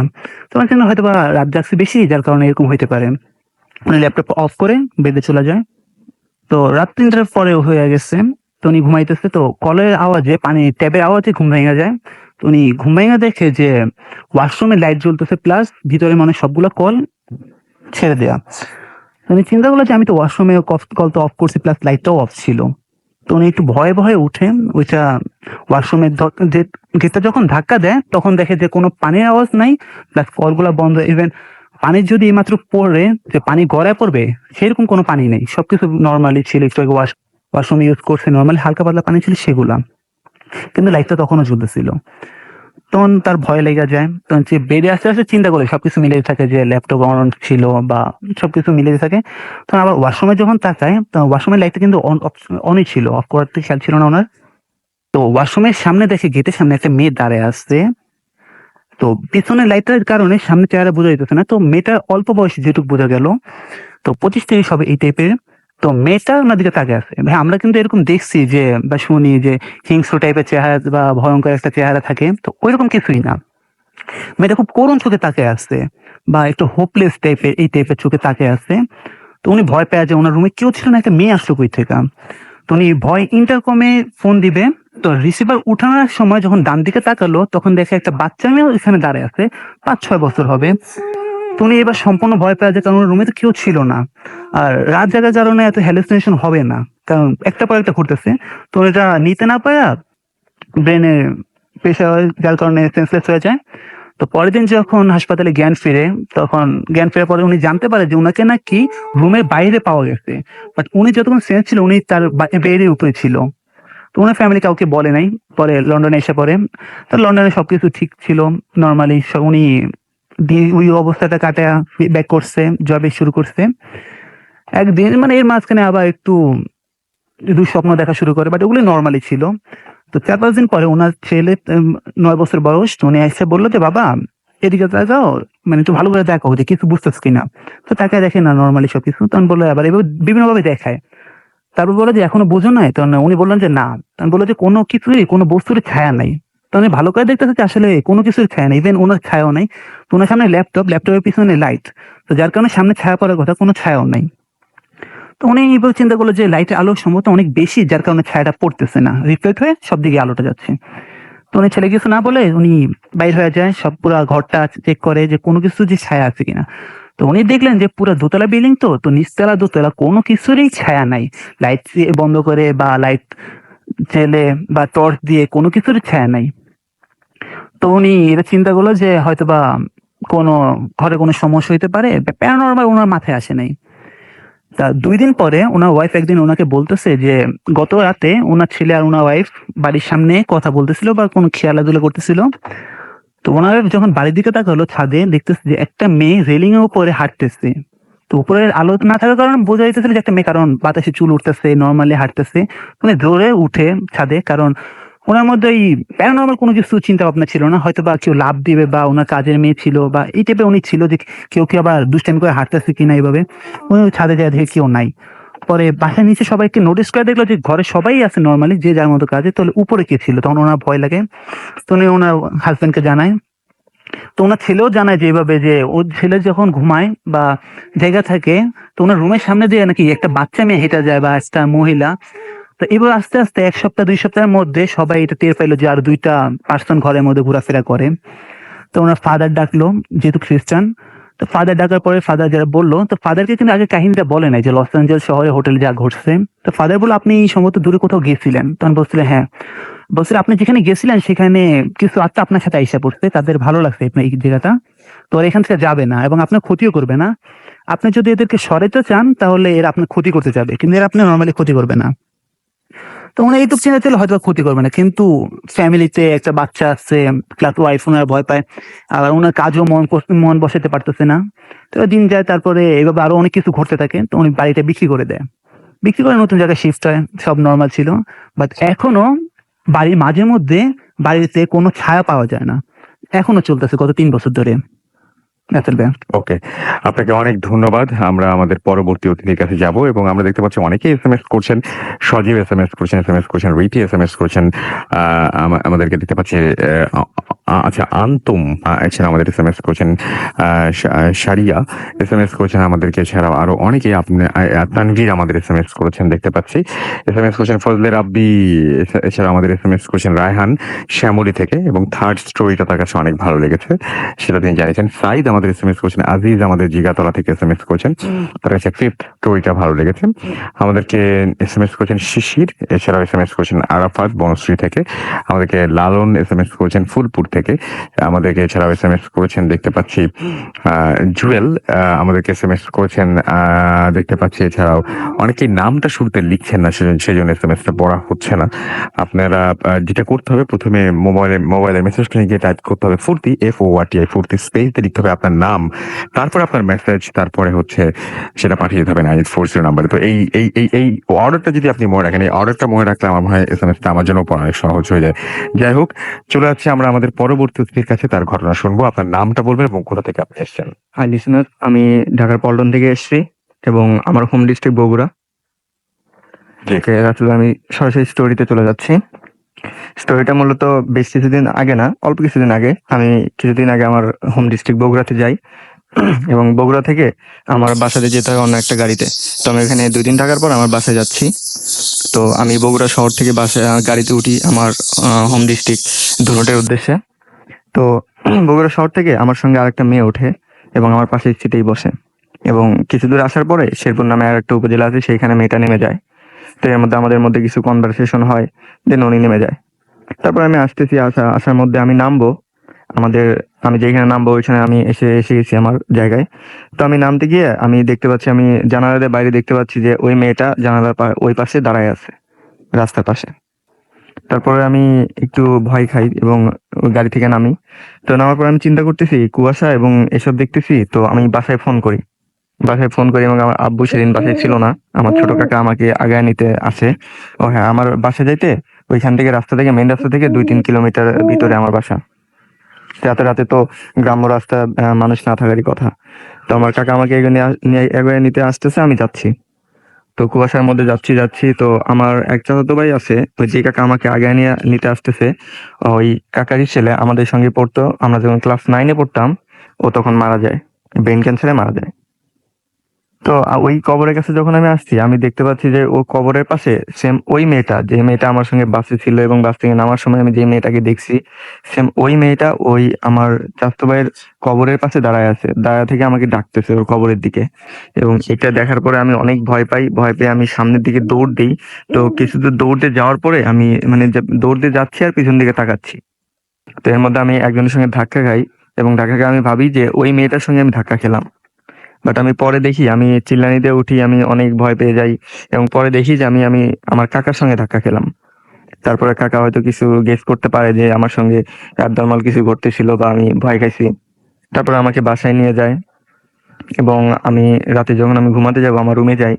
তো আমার রুমে গিয়ে আমি লাইটটা অফ করি, তারপরে বেডে যাওয়ার আগে দেখি যে আমার জানালা খোলা। তো আমি তার জানালা অফ করতে গেছি। জানালা অফ করতে গিয়ে আমি যেটা দেখি, আমার জানালার ঠিক অপোজিটে ওই মেয়েটা দাঁড়ানো।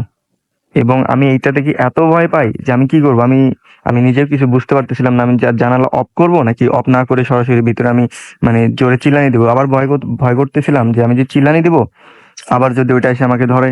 অতএব আমি আস্তে পিছনে সরে আসি। জাস্ট আমি ওইখান থেকে পিছন দিকে ঘুরছি, আমি যেই মাত্র আমি পিছন দিকে ঘুরছি, আমি ঘোরার পর দেখতেছি ওই মেয়েটা আমার বেডের উপর বসা। তো এটা দেখার পর আমি আর নিজেকে সহ্য করতে পারি না, আমি সেন্সলেস হয়ে যাই। তারপরে আমার যখন সেন্স ফিরে আসে, আমি আমার বাড়ির সবাইকে আমার বেডের আশেপাশে পাই। এবং এটা হওয়ার পরে আমার নিজের মধ্যে কিছু প্রবলেম হচ্ছে, যেমন আমার শরীরটা ভেঙে গেছে, আমি অনেক ঠিক হয়ে গেছি, আমার আমার হাত পায়ে আমি একটু শক্তি কম পাচ্ছি। তো আমি ট্রিটমেন্ট নিচ্ছি, বাট আমি ফুললি রিকভার হয়ে আপনি বলছিলেন যে আপনি হাত ভাঁজ করতে পারেন না এই ঘটনার পর থেকে, আমার হাত, আমি ফুললি আমার নখগুলো আমি এমনকি জ্যাকেটের চেইনও আটকাতে পারেন না এখন এই জ্যাকেটের যে হাতে। জিপার গুলো আছে এটা আমি লাগাইতে পারি না। যেমন এইখানে আসার আগে আমার জ্যাকেটের জিপারটা আমার বড় ভাই লাগাই দিছে, মানে এই সমস্যাটা হচ্ছে আপনার ওই রাতের ওই পর রাতের থেকে, পর থেকে, পরদিন সকাল থেকে। এবং আপনি পরে খুঁজেও পাননি যে কেন এটা হচ্ছে বা কেন ওই এটা হলো আমি মেয়েকে। কিছুই খুঁজে পাইনি। আমি ডাক্তারের কাছে দেখাইছি, তো ডাক্তার বলতে বিভিন্ন প্রবলেম দেখাইছি, বিভিন্ন মেডিসিন দিছে, আমি মেডিসিন খাচ্ছি, আজ 15-16 দিন হলো মেডিসিন খাচ্ছি, বাট আমার কোনো ইমপ্রুভ হচ্ছে না, এখনো পর্যন্ত কোনো ইমপ্রুভমেন্ট এখন পর্যন্ত কোনো নেই। ইমপ্রুভ হচ্ছে না। ওকে, আপনাকে অনেক ধন্যবাদ আপনার ঘটনা আমাদের সাথে শেয়ার করার জন্য। আমরা মোটামুটি অলমোস্ট সব ঘটনায় শুনে ফেলেছি। আমরা দেখতে পাচ্ছি বেশ কিছু SMS করেছে রাসেল, আমাদের SMS করেছেন সুস্মিতা বণিক। এছাড়া SMS করেছেন আমাদেরকে দেখতে পাচ্ছি আরাফাত সাতক্ষীরা থেকে, এবং স্টোরিগুলো দেখছি অনেক ভয় লেগেছে। তুষার হৃদয় নাদিম আমাদের SMS করেছেন আমাদেরকে আজওয়াদ আজিমপুর থেকে, এবং তিনি বলছেন যে সেই রকম স্টোরি ভাইয়া। জেডি ইমু আমাদের SMS করেছেন লালবাগ থেকে, এবং আমাদের SMS করেছেন রানা গাজীপুর থেকে। আমাদের 007 আলামিন SMS করেছেন আজকের ঘটনাগুলো দারুণ। আমাদেরকে MX হৃদয় SMS করেছেন আশুগঞ্জ থেকে, এবং তিনি বলছেন যে তার আজকের স্টোরিগুলো অনেক ভালো লেগেছে। ডিজে কামরুল নারায়ণগঞ্জ থেকে SMS করেছেন। এছাড়াও তার কাছে অসাম লেগেছে। ইফতি আমাদের SMS করেছেন, প্লিজ SMS-টা পড়ে ফেললাম। জনি আহমেদ আমাদের SMS করেছেন পুরান ঢাকা থেকে, এবং আমাদেরকে SMS